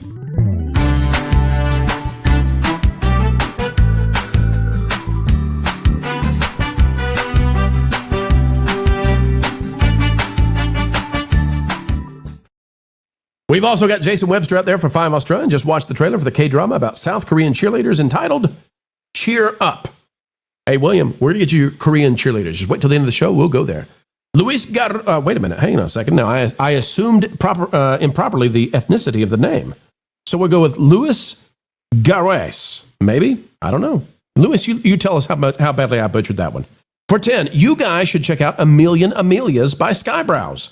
Fully AI animated music video. It's got some of the best animation I've seen, in my opinion, better than anything U.S. studios have put out. We'll see. We'll take a look at it. And thank you, Lewis, for the super chat. And finally, Big AMT for $1.99. Power to the Niners. AI Jesus is no different than 80s televangelists. There are a lot of bad people out there teaching a lot of bad things, folks. If it's not congruent with the idea of love God with all your heart, and all your mind, and all your soul, and love your neighbor as yourself, then you have found yourself in the wrong side of things, because love the divine, love the highest thing you can aim for, and love his creation, love his babies. Yes, Lauren. You have actually given me a great idea for a way to monetize a channel, though. Oh, no. Oh, no. Here we go. Scandal on the way. Lauren, what have you come up with? What's the latest scam? We need AI Jimmy Swaggart. Can we do Jimmy Stewart instead? It's so much more fun. I want AI Tammy Faye Baker. Oh, there's going to be a lot of hair, little tiny wigs we're going to put on those phones for that one. And eyebrows. Yep. And eyelashes. Yep. The whole thing, the whole kit and caboodle. All right, folks, let's hit the next. Eventually. It's going to. Might be already out there. All right, folks, let's go to the next news item. Hollywood is looking like Detroit. And wouldn't you know it, the politicians are ready to do whatever it takes to save the industry, including print more free money. It's up on the docket. We'll rock it right now for you.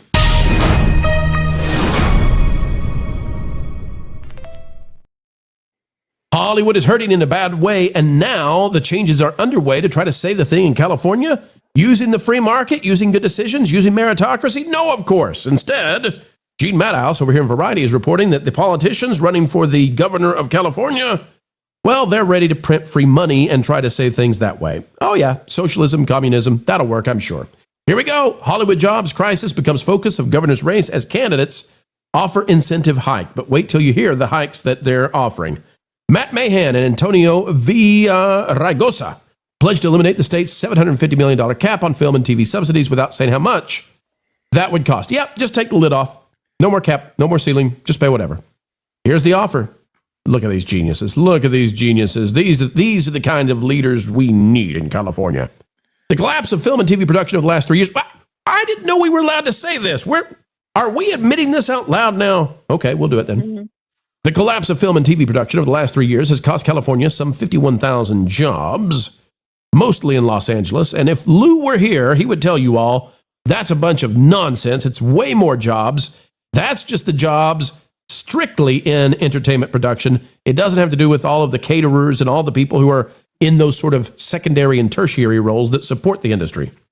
Roughly equivalent to the decline in LA's aerospace workforce in the early 1990s. The candidates for California governor are taking notice and starting to roll out plans to resuscitate the industry, largely centered on a significant expansion of the state's $750 million tax incentive for in-state production. Now, you all may be wondering, what is a $750 million tax incentive? Well, it's free money. Basically, what California already does is they say, we'll give out, if you apply for it, we'll give you free, no tax plans. Just here you go. Here's what we need from you. And here's money to make a movie. $750 million of that, right? And the idea is that by doing so, they'll generate more than $750 million. But there's no evidence necessarily that that's happening. On Monday, San Jose Mayor Matt Mahan released a proposal to eliminate the $750 million cap and include salaries for actors, producers, and other above-the-line talent in the subsidy, of course. So when RDJ gets paid $40 million to make an Avengers movie, Why shouldn't taxpayers? 100 million. Right. Why shouldn't taxpayers in Sacramento pay for RDJ and the rest of them, right? And Spielberg and all the rest. Just get rid of the $750 million. If it works in New York for Mamdani, let's just print money over here. Oh, wait, we can't. That's the feds. Hollywood is the centerpiece of the California economy, Mahan told Variety. We've got a tremendous number of middle-class jobs at stake. We're down 35% from our 2022 peak. I didn't know we could say that. The reality is that other states and countries are doing more to attract this industry. We can't lose Hollywood. And so, Tugs, the idea here is from these politicians, no limit. No limit. We'll give out unlimited cash to try to save entertainment in California, and we'll trash our taxpayers by doing so. Tugs, is this finally them admitting that they've been losing the whole time and they now don't want to turn into Detroit? They'll do anything to save the economy in California. I mean, yeah, but they're going about it the wrong way. Sure. I don't know a lot about economics, but I don't know that is the way to do it. You don't think printing free money in California is going to do what they need it to do? No, I don't think so. I'm not a smart man, but I don't think so. Cleaning California up first so that people move back. And please move back. We're begging y'all to move back. Begging you. Please return, please. Go back to California. So yeah, that would be cool.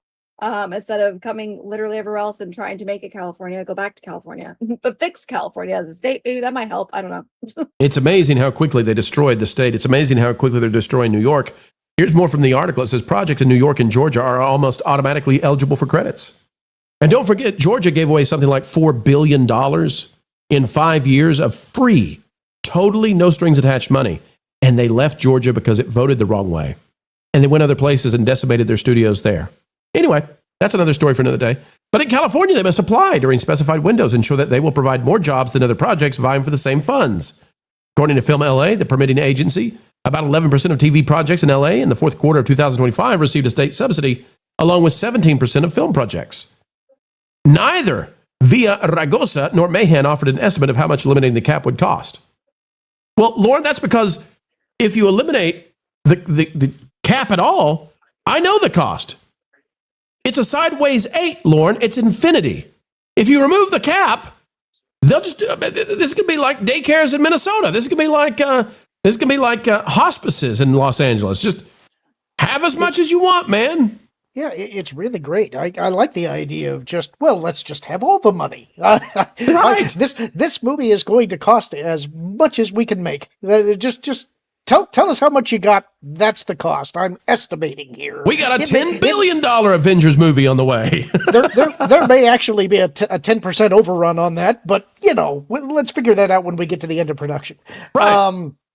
Honestly, the best thing that California could do, I think, to try and resuscitate the industry is reduce taxes. Start reducing taxes, reduce all the regulations you have on property ownership there, get rid of a whole bunch of the regulations and the control of the unions of production. I mean, there's all kinds of issues there, and it makes it really difficult to attract new people to the state. And while you have an exodus going on, you're going to be bleeding talent if you can't compete with what the other states are offering. So I think they're in a real pickle. I don't know how they can try and fix the situation now, because obviously offering unlimited money isn't going to work. Somebody has to pay for that. And yet you have to keep the people who want those things there. How do you do that? I don't think that they have any good options right now. I also really love how this is being played out in terms of the politics of Newsom, who wants to run for president. Governor Newsom, who they want to replace now, says, did you know California's production industry is 10 times larger than Georgia's and twice the size of New York's? Can I tell you, ladies and gentlemen, that Georgia 3 years ago had bigger production economies than California? Georgia surpassed California for the first time ever. They wiped out Georgia to this degree because it voted the wrong way that they didn't agree with. They actually exited. All of Marvel left Georgia, and so many other studios completely and utter. Mark Hamill called for a boycott of Georgia. Totally, they left it. And they left Georgia, which was giving them billions of dollars of free money. No strings attached. They left Georgia to the point now that California, which is down something like over the last 3 or 4 years, almost 50%. They left California, or they left Georgia so much that Georgia went from being bigger than California for entertainment to 1/10 the size. And Newsom is celebrating this, and he's being called out for it because now all these politicians are having to say the truth because the electorate wants them to save entertainment industry. Andy, your thoughts on all of this and how it's playing out, the battle between Newsom and these would-be governors. What do you make of this tit for tat? Well, I'm glad to see that they're passing the Nick Shirley law so he doesn't start looking into movie production next, which is probably the next big scam and fraud out there. Got to shut down those Nick Shirleys. Got to stop them. Because God knows we don't want truth out there. That's vampires and crosses. The mess that they made, it's sort of like in retail. You get companies go out there and they try to figure out ways to make money except for any other way except going through the register. It's like, volume and selling a lot of product was always the way that you made yourself successful.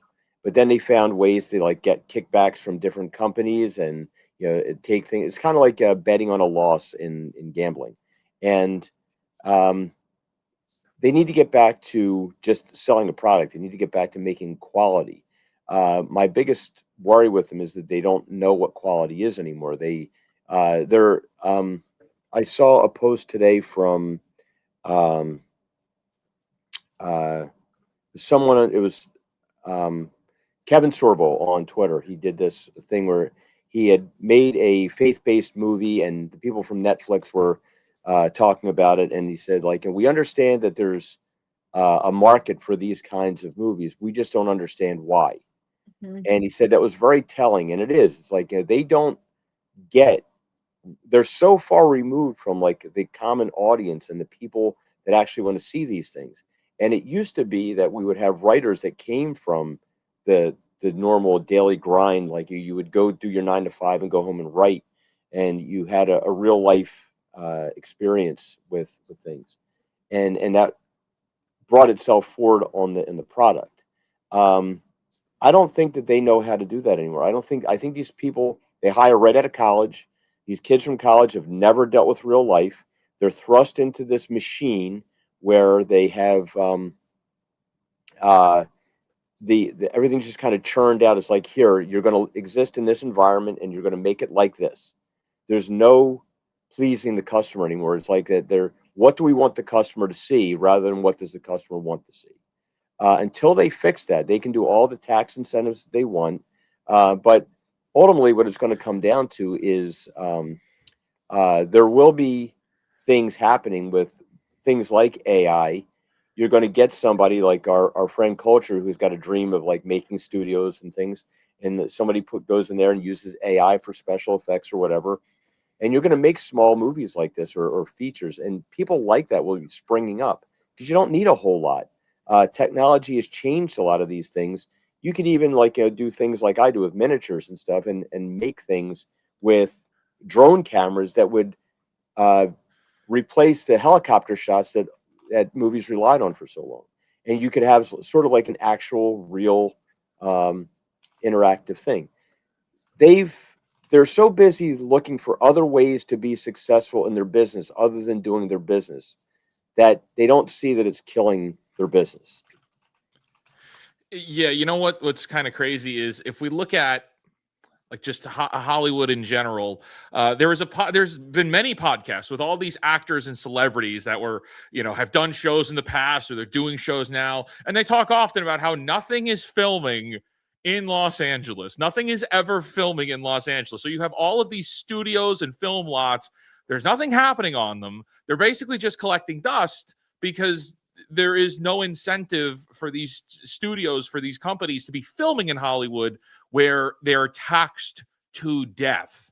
So all of the companies are looking towards Georgia or the UK or now Toronto. And that's where all of Hollywood is, wherever they're getting the best deals. that I think that's the first and foremost, the main thing they need to do is to just, fix that taxing issue, because that'll bring the business back. But that's never going to happen. And any kind of new, and see, this is what not really concerns, because I don't care about California politics, but what would concern me here is any kind of new legislation that's going into effect in California, or really any state in the United States, is going to have some kind of a bloat to it. I don't care if it's being done by Republicans or Democrats or whoever it is. If it's the Tea Party, doesn't matter. Any law going into effect in this country is loaded with bloat and rot. So anything that's going in there, it's not going to be good for taxpayers. It might be good for Hollywood, but at that point, I don't care, because it's going to hurt it's going to hurt taxpayers. It's going to hurt you and me at the end of the day. We'll just talk for a minute. We didn't know this until the last month or so, that Atlanta literally was giving Hollywood studios $4 billion. $4 billion with no strings attached whatsoever. And as soon as the election happened and Georgia went from blue to red, like, it's a purple state. That's all it took. And Hollywood took all the Marvel stuff, took all of this, all of this Netflix stuff, and said, we're out of here. And they went to places, remember, they're getting $4 billion for free.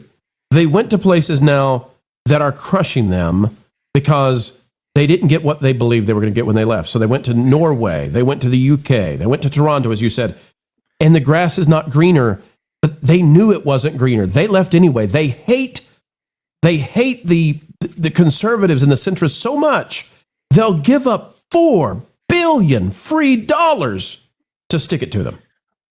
But there's and it's not even just Georgia. There are all of the states in the United States are giving tax credits to some extent to Hollywood. It's like, hey, we're South Dakota. You want to make a movie out here? We'll give you whatever you want. And then there's still, Hollywood is still playing this game of like, well, we're Hollywood. We're only taking the best of you have available. We only want the sparkling grass water. It's got to be luxury at $27 a bottle. Hollywood is still playing that game. So I don't care if, oh no, woe is us, Hollywood. We don't have all this. We don't have unlimited money already. The funny story, North Carolina, there were a few years back, kind of during the big push with the streaming age, we had HBO was doing Swamp Thing, DC's Swamp Thing, and it was supposed to be this big, we're moving to North Carolina, which would eventually become Georgia. And it didn't work out. There happened to be problems with the tax credit. That story has gone back and forth of who screwed it up. Was it a paperwork problem? Did the state cause issues? But in the end, North Carolina still has tax benefits for Hollywood. They're just not as good as everywhere else. It is insane. But at the end of the day, this hurts taxpayers. That's how it all ends. All right. Well, folks, that's where we'll leave it for right now. But exactly accurate, I think, when it comes to how California plays this out. The real losers, the people who have nothing to do with entertainment in California, but just want their economy to do better. This is not fixing it. Free money never does. And corruption just grows when the money flows to places you don't even know have any accounting.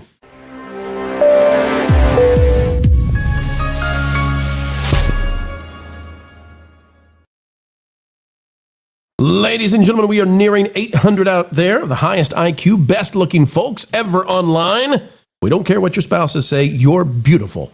Folks, what, your mother says that too? Okay, well, she might have a point. No, she doesn't. You're beautiful, darn it. Snarky's out there for $4.99. I love this community. Steve Hilton, Save California. Snarky, that's a beautiful, wonderful $20 gifted to us, and we appreciate that and the commentary behind it. Patrick Getaway for $5. Even if the next California governor prints up more money for Hollywood, other states and countries can print up even more. A race to the bottom as they erase jobs in the entertainment industry. And folks, all they have to do is make more movies like Project Hail Mary and Mario, and you'll go see it. And they don't have to do any of this. They don't want to. Juliet, mod extraordinaire for $5. Like, subscribe, and share. Now, Lauren, during this next segment, we're going to let people start sending in their Q&As because we hit the Super Chat goal. The Super Chat goal tonight, the reward is Q&As. So, folks, during this next segment, whatever questions you might have, simply type Q&A in the chat. Lauren will grab those. We'll take the first 10, and we'll answer those after the next segment. I'm excited about it. You're excited about it. We're all excited about it. Just before we to clarify, dive, because yes. this happens every single time. Yes. Q&A, and then a question, an actual question that is directly after the Q&A. Not Q&A, enter, then a question. Q&A, question, enter, please. What if I hide my Q, my ampersand, and my A within the message in some sort of puzzling way? No? Not taking it. All right, fine. Either way, curmudgeon. All right.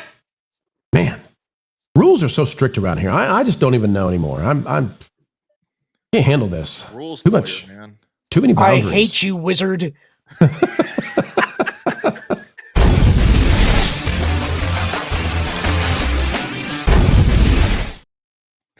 The race is on to try to grab summer vacay peeps, and guess what? The state of Tennessee is laying down an interesting strategy. We'll see how this plays out. Melissa Koenig, we'll go with that, from dailymail.co.uk, has this to say, and yes, it's out of the United Kingdom, so you know it's going to be flavored a particular way. We're doing that on purpose. Fury! Let me say it again. For those of you who are listening and not watching at all, for those of you who are had that set on your radios in your cars at a very loud decibel, prepare yourselves. I'm going to do it again. Fury! From LGBTQ community as Tennessee declares June Nuclear Family Month and drops pride. I think Nuclear Family Month sounds crazy cool. I didn't know there were any families out there that had gone nuclear. Oh, wait. Oh, I get it. This is talking about, a normal mom, dad, kids. Got it. Okay, not nuclear. They're not glowing. Okay. A new Tennessee law declaring June as Nuclear Family Month, or as George W. once said, Nuclear Family Month and not Pride Month, has sparked outrage. Governor Bill Lee signed the controversial resolution on April 9th, just 2 days after it was sent to his desk following passage through both chambers of the Republican-controlled state legislature. It defines the family unit as comprising one husband, one wife, and any biological, adopted, or fostered children, and describes the nuclear family as God's design for familial structure and God's perfect design for humanity. The resolution, first proposed last year, also calls the nuclear family the basic building block of Tennessee's society throughout her formative years, saying it has built the United States of America and created prosperity within our nation. It goes on to cite claims about fatherless households, blah, blah, blah, blah, blah, blah. Bottom line here, folks, is the state of Tennessee has turned June into, well, not Pride Month anymore, at least in that state. Now, I have to say that if this had happened, let's say 3 years ago, 4 years ago, when we were at the height of division inside the country, I think this would have been more powerful, whatever you think of it, more powerful than it is today. That's not to make any kind of disparagement towards it, but it's just to say that if this had happened a couple years ago, it would have happened in a time that was much more difficult to have this be. LGBTQ groups, it says, were quick to denounce the resolution, even though there is no enforcement mechanism, leaving Tennessee residents free to celebrate Pride Month if they so choose. Yeah, because that's free speech. Duh. Resolutions like this do more to reveal the cluelessness of elected officials whose own families and those of their constituents have various family dynamics and structures. A spokesperson for GLAAD told The Advocate, the strongest families are grounded by love. It continued, lawmakers trying to exclude and intentionally harm some families should be recognized as actively harming all by not focusing their time working for an inclusive Tennessee where all are welcome and can succeed. Now, essentially what this does is it basically says we're not going to do Pride Month in Tennessee as an official thing through the state, right? Government's not going to participate in Pride Month. And instead, government, in whatever capacity it does so, is going to celebrate families. Okay? That's the bottom line. However, although you might see this, folks, and you might think, well, this is just cultural division, this is just fighting, this is just sniping between the various ideologies, there's an economic angle to this that I would present to you. How many times have people declined to go on a vacation to certain parts of the country because they know if they take their kids there in June that there are going to be displays that, although you might say, some would say, are there to promote, lifestyles, it often involves people being rather unclothed, sometimes on bicycles, sometimes on not. We can go through all kinds of things about what happens there. But kids have been exposed to that kind of stuff. And this is economically a statement that says, at least in one state, if you want to go to Dollywood, if you want to go to Nashville, if you want to go to Memphis, if you want to go to the most visited national park in the country, which is the Great Smoky Mountains National Park, if you want to go to those places in June, you're not going to see some guy with, buttocks floss riding around on a unicycle. After that statement, I think you are now legally required to update the AI video for flying blind on a rocket cycle for June. Maybe so. Lauren, I'll go to you first on this one. There's an economic angle to this. I don't know that it has an effect. I don't know that it has an impact. But there is an angle to this where there may be a few families looking for vacay spots. And they say, you know what? Let's go for full hyperbole on this one. You know what? I'm not going to Portland anymore. It seemed like a wonderful summer vacay, but instead we'll go to Nashville. We're not going to Portland, honey. And I know it's an exaggeration, but Lauren, do you think it has any kind of economic impact whatsoever in terms of where people go? I don't know. I honestly, that's a question that I don't know how to form the answer to, because I don't know if people really factor that in when making their vacation decisions. They might, but I haven't got any data that I could base it on to say. I guess I'd say if I was answering the question, I'd just be blowing smoke out my butt. So he did it. He went there. I don't know how else to put it. That's a guy who's been to Portland. He knows what I'm talking about. He knows. Hey, Tugs, there are, I think, families who they used to go to Disney World in June, and then things got crazy. It's not just that people show up and they're affectionate. It's that sometimes things happen that go far past that point. I know that heterosexual couples can do that sometimes too, but it's sometimes turned into part of the festivities, if you know what I mean. Mm-hmm. And I think there are some families who have decided, you know what? I want to take my kids somewhere a little bit, safer, a little bit. I don't want them to see a stranger's nether regions, and so we're not going to go there this time. We'll pick another month. What do you think about it, Tugs? Yeah, if you've ever made the mistake of going to Disney during gay days, you will never make that mistake again. And the thing is it's not an official thing. Although Disney has promoted it in the last, I don't know, at least 5 years, maybe a little more. They have actually actively promoted it. It's always been a thing, but it was an unofficial thing. And then Disney started leaning into it. And anyway, Disney's dress code, Disney's rules, Disney's laws, Disney's whatever that they have, which they do have for their parks, go out the window during that weekend. And it's awful. Tennessee, so it could be economy, it could be an economic decision. It could be just be a thing where Tennessee's like, we're not playing this game anymore. If you want to do it, you want to do it, fine. But we're not going to change our flags, and we're not going to have this thing. We're not painting the sidewalks. Tennessee's been really based this month because they also passed a law about influencers.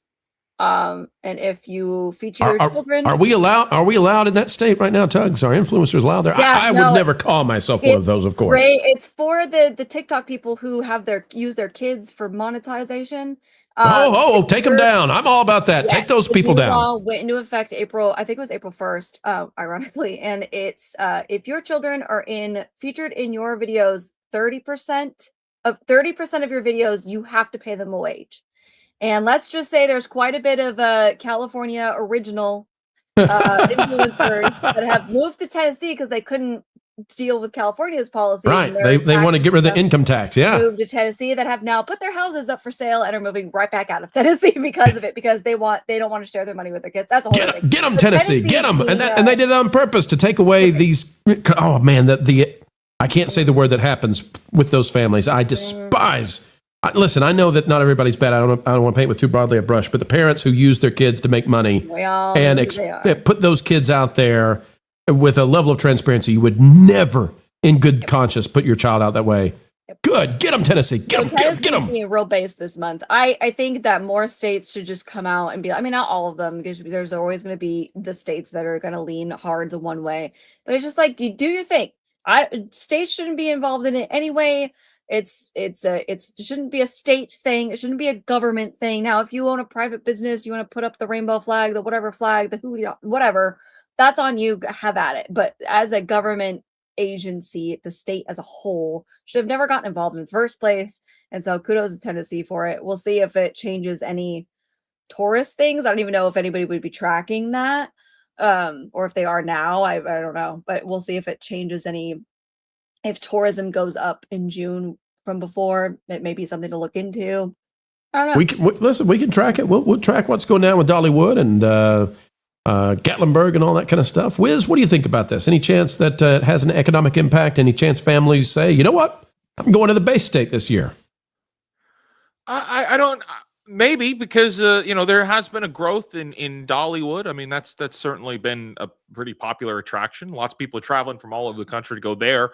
Because Wizard, you ever been to Dollywood, Wiz?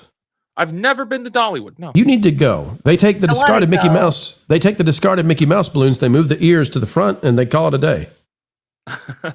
Well, okay. I'm sure that's great for the kiddos too. Then, right, Pro? Like, oh wait, great. I'm hearing that has been outlawed as of right now by the state legislature of Tennessee. There you go. And they were magnificent. I would like to see Dollywood in all seriousness. I haven't been yet either. I want to go. You got to go. They got great roller coasters. I've been there once and was lucky enough that it happened to be the day that Dolly was in the park going through in a parade. So that was awesome. Lucky.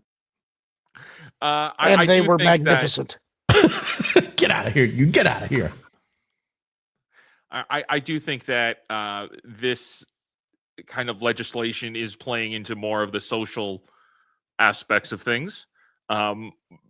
I'm curious to know who's up for re-election. Do you think it's conservative? Do you think it's conservative virtue signaling?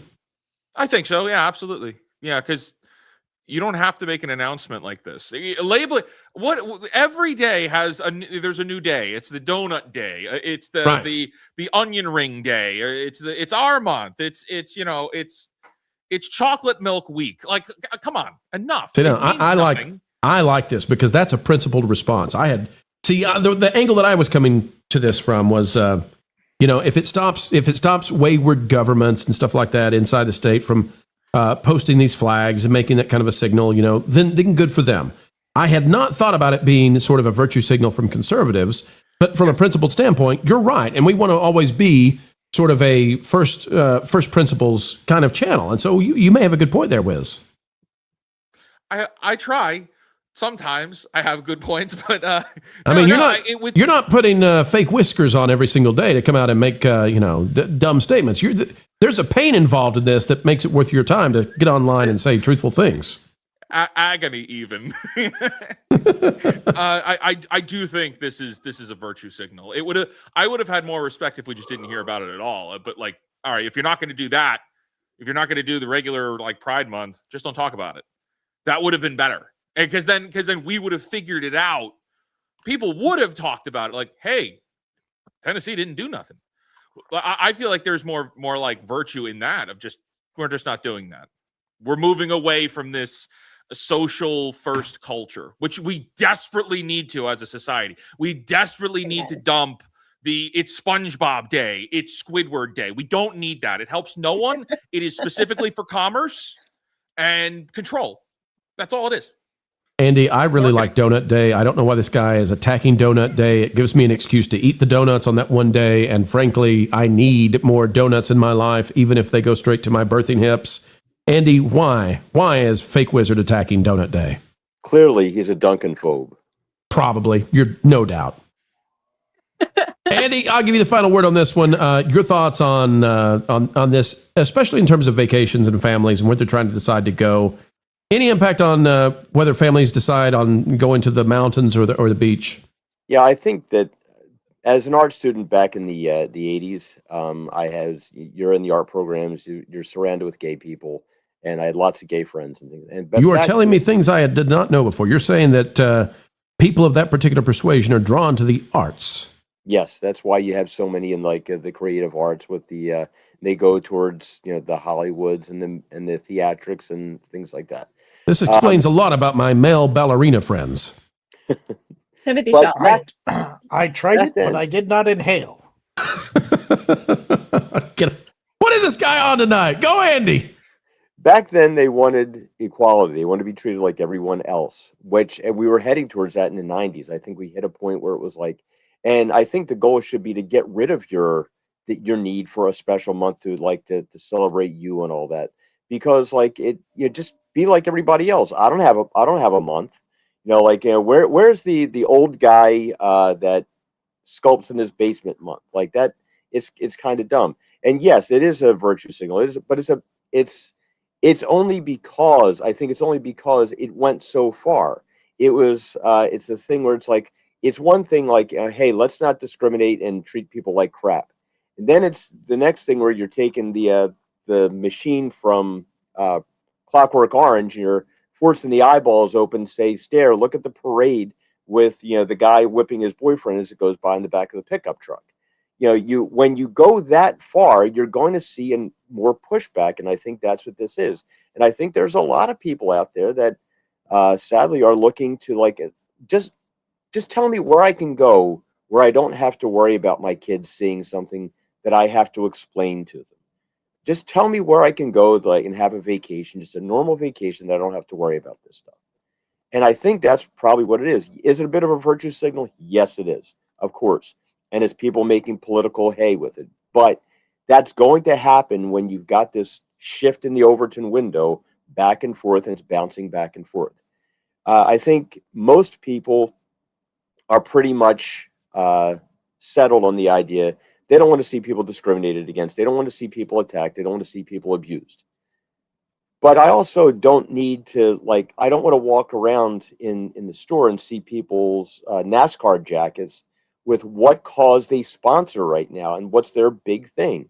There should be more to you than just one simple element of your genetic makeup, personality, whatever. Be a real person, and hopefully we can get to a point where, you know what, there shouldn't be any months for anybody. The only people that make up days is Hallmark. Yeah, and they want to sell chocolates and they want to sell greeting cards. That's it. You don't need, every day you turn on social media and Facebook and all that crap, you see, okay, guess what today is? I have no friggin' idea and I don't care and I'm never going to remember.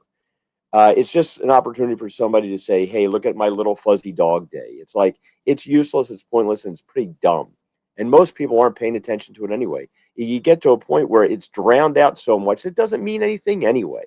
Everybody just kind of rolls their eyes now with I mean, look, when you went and you started arresting people for spinning their wheels on sidewalks, it's come on, really? That's what you're applying. They did in DC. Yeah, they got mad in DC because somebody spun their tires on that the rainbow crosswalk. Yeah. Yeah. Well, thank God there were no muggings that they had to go after. They could. Oh no, none in DC. No, there's none of that kind of stuff. No roving gangs of young kiddos. No. The thing that I'm worried about, though, guys, really is Texas, because everything's bigger in Texas, and when Texas finds out this has happened, we're going to get a super nuclear family celebration for the month of June and July and August, because god dang it, Texas has got to do that. They got to go there. They will not be undone. They will not. Outdone. They will not be defeated. God dang it, I tell you what, we're going super nuclear now. Get ready, Bobby.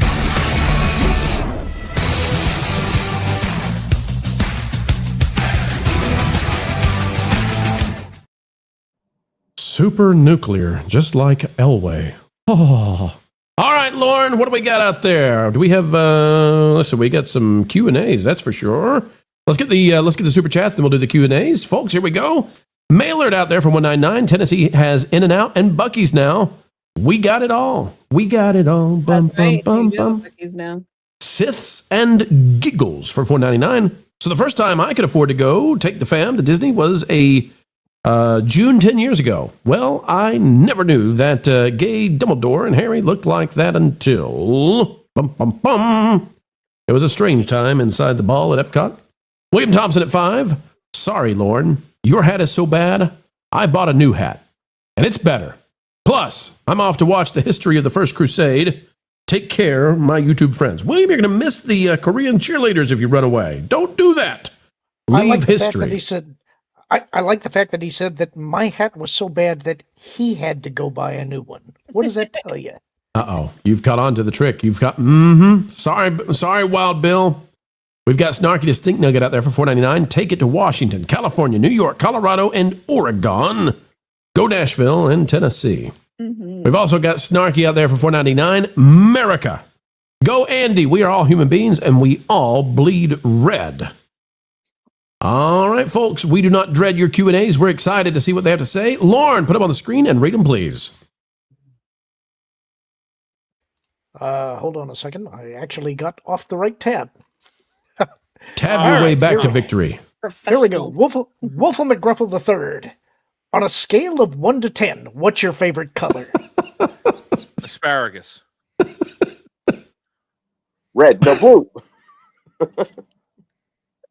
Existentialism. How do you do a scale of 1 to 10 on your favorite color? You don't know? Lauren? The correct answer is 5. Juliet, best film you've ever seen. Oh. 1999's The Mummy. I will take no arguments, and I will have no notes, and I will take 0 arguments. Is this the same question as... Yeah, is this the same question as what's your favorite movie, or do we differentiate somehow?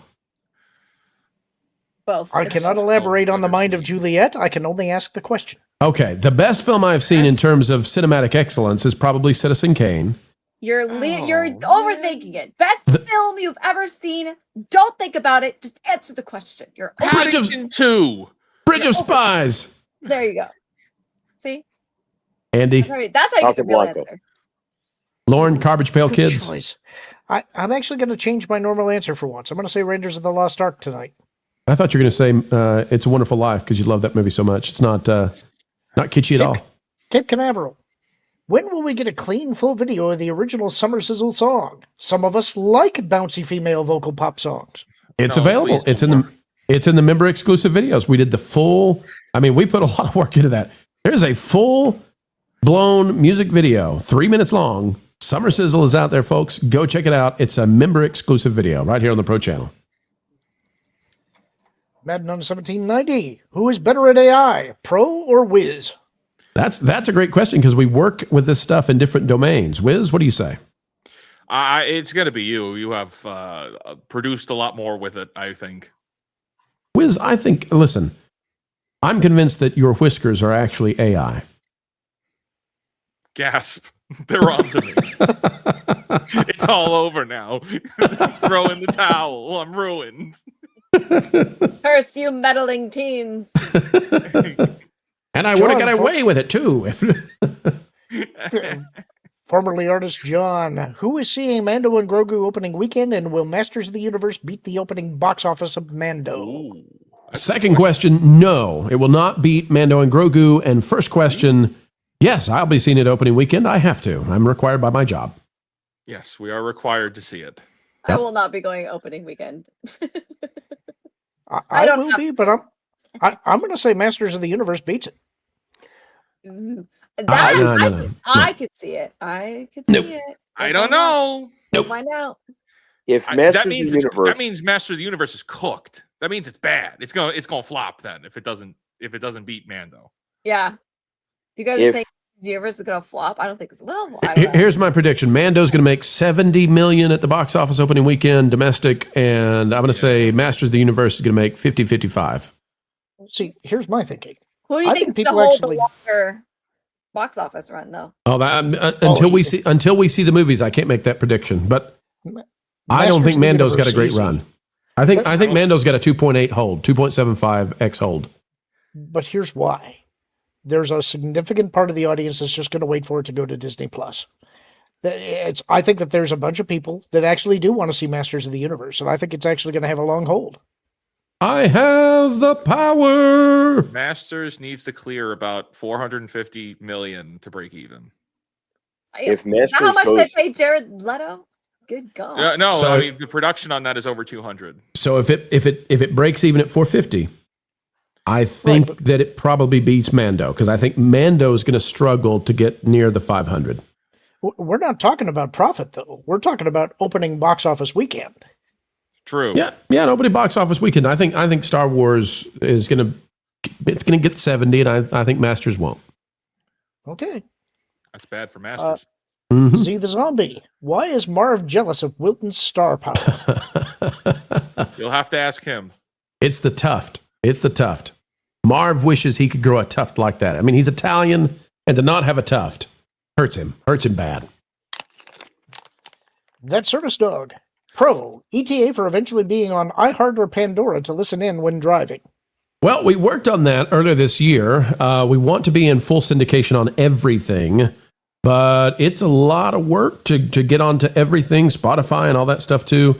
So sometime this year is the plan. We also plan on me being on camera later this year, and that's out of necessity. Yeah, because in the age of AI, I think it's actually starting to hurt us in the algorithm. I think the algorithm is checking to see like what's going on screen, and having a stationary picture is not beneficial. So we're going to have to make that change. So lots of changes coming. And anonymity, thy name shall not be pro much longer. But we'll keep it, we'll keep it in the appropriate boundaries of, hey, you can't stay here in my kitchen. I don't know you. Oh, you listen to the Pro Show? Oh, come on in. Hannah Barnes, for the panel, who will chicken out? Warner Brothers Discovery or Disney over Dune Part 3 and Doomsday? Wait, why? What happened? Are they coming out the same day? They are. If somebody moves, it's going to be Disney. Disney's moved before. This WB. This war they're waging with IMAX right now is really, really, really dumb. So, Wiz, let me get your thoughts on this. The Infinity Vision. Disney has renamed 70 screens that they don't own, and they have nothing to do with them, Infinity Vision. And they have therefore declared all other PLFs less than those 70 screens. And Disney is also, upon releasing Endgame, and we also presume upon releasing Doomsday, giving special cuts of those to the Infinity Vision screens, which means most people will not have access to the special versions of these movies because there are only 70 screens and they're concentrated in very limited geographical regions. This is stupid. I can't imagine the people who said this was a good idea. Did Bob Iger sign off on this and it was too late to pull the plug? I wonder, because there's already too many deals done. But oh my gosh, this is embarrassing, and it's going to be embarrassing. But I can't wait to download the app, guys. The app is going to be great. Tell us where to go to see Infinity Vision. Is this the same extended cut with the deleted scenes that didn't do well before? Yes. So if it doesn't do well again and they decide they need to put the regular cut in, does that mean that Disney's going to pull it out of their nether regions? And all of this, Lauren, speaking of nether regions, all of this because Disney believes that they have a bigger stick than Warner Brothers, and they'll stick with that date, and Warner Brothers will blink. And Disney's mad because IMAX has an exclusivity deal with Warner Brothers and with Dune Part 3. The crazy thing is, and we didn't get to this tonight, we are tomorrow. Jon Favreau is out there bragging up IMAX right now because he knows he needs the Mandalorian Grogu to perform well at IMAX. So you got this super strange situation where Favreau is defending IMAX at the same time the company that is paying him is attacking IMAX over Avengers, and everybody's angry at Disney. The theaters are angry now. IMAX is angry now. Warner Brothers is angry now. Theater goers are going to be angry now. Everybody's angry. And the cinema owners, they're the maddest. Why? Because all this is doing is costing everybody money. Disney moves 1 week earlier. It's an extra $200, $300 million in the bank for everybody. And Disney's trying to pretend they're too big to move. How's that for a Q&A? It's crazy. It's not good. That's bold move to do this Infinity Vision thing on Doomsday. Bold move, Cotton. Bold move. With Endgame, sure. Infinity War, sure. But Doomsday, that's okay. All right, Disney. Atomic stick figure. With the advent of AI becoming more accessible in the future, how much would that actually help the productions that are done with practical effects? I would assume a lot. So just imagine you're going to be able to do the mocap capture now, and you'll be able to film it. And instead of having to, rigorously spend a lot of time doing every single piece of it, you're going to be able to use AI to offset a lot of that work being done. That we're going to be able to get so much more mocap work done. And the idea is you'd think it would be cheaper, but they'll find a way to blow all the money. But it's going to be just more efficient, but also open the door for more people to break in. That's not just Hollywood to do that as well. That's exciting. What you would do there, because we always want humans to be involved in this. I mean, it's nobody with any sensibility is anti-human. So what you want is you want people, if you're doing practical effects, let's say you're doing miniatures, you want to do what's called keyframing. So you want to put in, let's say every 5 seconds this time. And then you want AI to fill in all of those gaps because nobody wants to sit there and do the 60 frames per second of moving these miniatures, just tiny amounts. That's a very boring, tedious job. If AI can fill that in, you're good to go. Andy, you know a few things about that, right? I'm actually working on doing some of that. That's why I've been building this little thing back here. Little thing. Listen to you. Look, folks, look at this man. Look at this. It's a full studio behind him. Good looking fellas you got back there. Ignore culture. What happened to Culture's head? Severed head. He's got no body. Avarice Carmageddon. What do you think will happen with Disney on destroying their brand long term? All right. Yes, and I think that we are now in the shadows of a once much greater company. They didn't go full Sears. They didn't go full Kmart. They didn't go full Radio Shack. But they really pushed it. And it's going to take a long time for them to come back from this. The thing that has saved them is the theme parks. And that's because Walt built that. They did damage to those as well. The other thing I would say is they've got a 10 to 15 year runway of trying to clear out all of the true believing wokesters that they put inside their ranks. And that's going to be a long and painful journey for them. But those people are anti-meritocracy. You can't win with anti-meritocracy, folks, because they don't believe in winning. They believe in justice for them, and they believe in justice for them based on grievances, not based on what they can bring to you. I think they deserve it for the sake of just breathing. Breathing. That's it for the Q&A, so the rest is additional super chats. All right, here we go, ladies and gentlemen. Super chats that came in after the Q&A. Let's see what we got here. Sean, formerly John, for 199 Pro. Do all your exes live in Texas? Hawaii, aloha. Thank you, Sean. William is out there for 5. I fell asleep during the stream. I missed the Korean cheerleaders, so I'll stay till the very end. It won't be a bitter end for you, sir. Wolf McGruffle for 503. The correct answer to my Q&A earlier was, obviously, 6 to 7. Just kidding. The correct answer was blue. We've got Snarky for $4.99. Any dad worth his salt should have shared real He-Man with their sons. I hope Masters of the Universe wins. And I do too. We'll defeat that evil He-Man. Wolf McGruffle for 2. Pro, when you face reveal, wear a Bane mask. I've already been revealed. I was on the Geeks and Gamers live stream. You can go watch that if it's still up and available over at MegaCon. Good times by all, but folks will be going on camera sometime this summer. Cannon Barnes for 20. Here's a 20. For that Q&A response, y'all are the best, and then sends a heart emoji. Cannon, thank you, buddy. We appreciate you. Snarky Stink Nugget for $4.99, wrapping us up. Disney has gone cuckoo for Cocoa Puffs. They are not a powerhouse any longer. Stupid liberal shadow corp oration. Are Cocoa Puffs still out there? Do they still make Cocoa Puffs? Yeah. Cuckoo for Cocoa Puffs. I did not realize those were still out there. They're delicious. I don't eat cereal very often at all. I haven't had peanut butter Captain Crunch in a long time, but I remember that it's delicious, but it also can cut your mouth with the little pieces.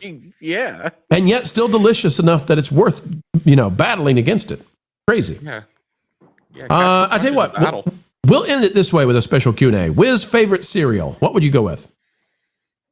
Waffle Crisp. I haven't had cereal in like 6 years. Oh my Waffle gosh. Crisp is Do they still make Waffle Crisp? I don't even remember. Oh, yeah. Oh my It's gosh. great. Does it still taste like maple syrup? Yes. Ooh, Yes, that's why fake it's the maple best. syrup taste. Ooh, that's good. Tugs, favorite cereal. Oh gosh, I haven't had cereal. I don't know. Lord, look at you trying to I have no agree. idea. Lord's got peanut butter crunch to cut his mouth on. Oh my gosh, I loved Captain Crunch as a kid. We'll just go with Captain Crunch. Fruity Pebbles, all of it. Wait. Tugs, Crunch Berries or Captain Crunch? Because the Crunch Berries, that's just the good stuff and nothing else. Captain Crunch. No, I liked Captain Crunch. Okay. Yeah. Andy Masterson, what say you? Best cereal? Frosted Mini Wheats. Frosted Mini Wheats. Ooh. I like Okay. letting my soak a little bit, so they're a little bit softer. When I was a kid, I was not allowed by my dad to have Cookie Crisp. I had it one time and I was like, oh my gosh, this is cookies and milk. So I'm going to say that just to be fun. But in reality, with my adult palate these days, I would have to say that probably my favorite cereal is still adult palate maturity. What would it be? Definitely Cookie Crisp. All right, and I was gonna. Oh, I had the perfect way to end that and be funny and get out. The votes. And then look at this. Old Lady Gamester came in with 99 cents for a super sticker. Thank you. It's a worried emoji. Worried about us and that Cookie Crisp, I'm sure. All right, folks. We'll see you real soon. Take care. Pro show tomorrow at noon. Go subscribe to all of our guests. Lauren is over at Lauren and Apollo. You can find Tugs over at Tugs McGee. No, that's not the right name. Tugs, what's your YouTube channel for folks who are trying to find you? That Tug Life with 2 G's. Double G, folks. Fake Wizard is at Real Life Fake Wizard. He's growing and growing. He's like a Flintstones kid. You can't stop him. And his whiskers, they're kind of real too. Not really. And Andy Masterson is over at Doomcock over on Wednesday nights, Andy? Yes, sir. And then the Laboratory of Mayhem as well.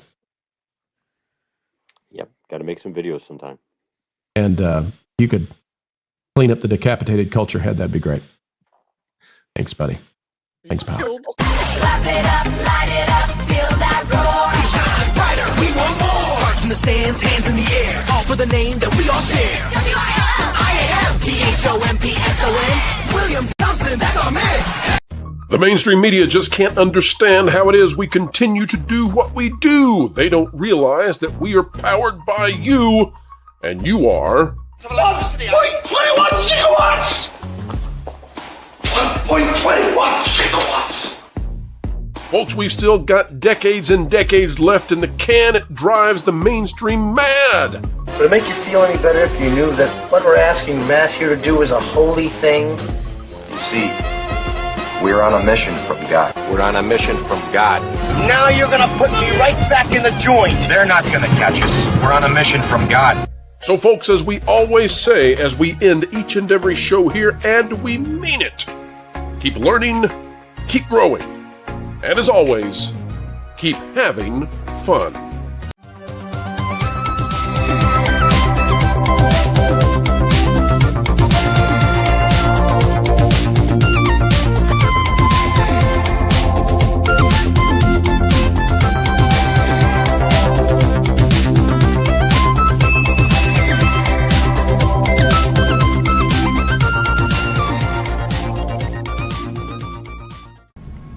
Every time they hit him,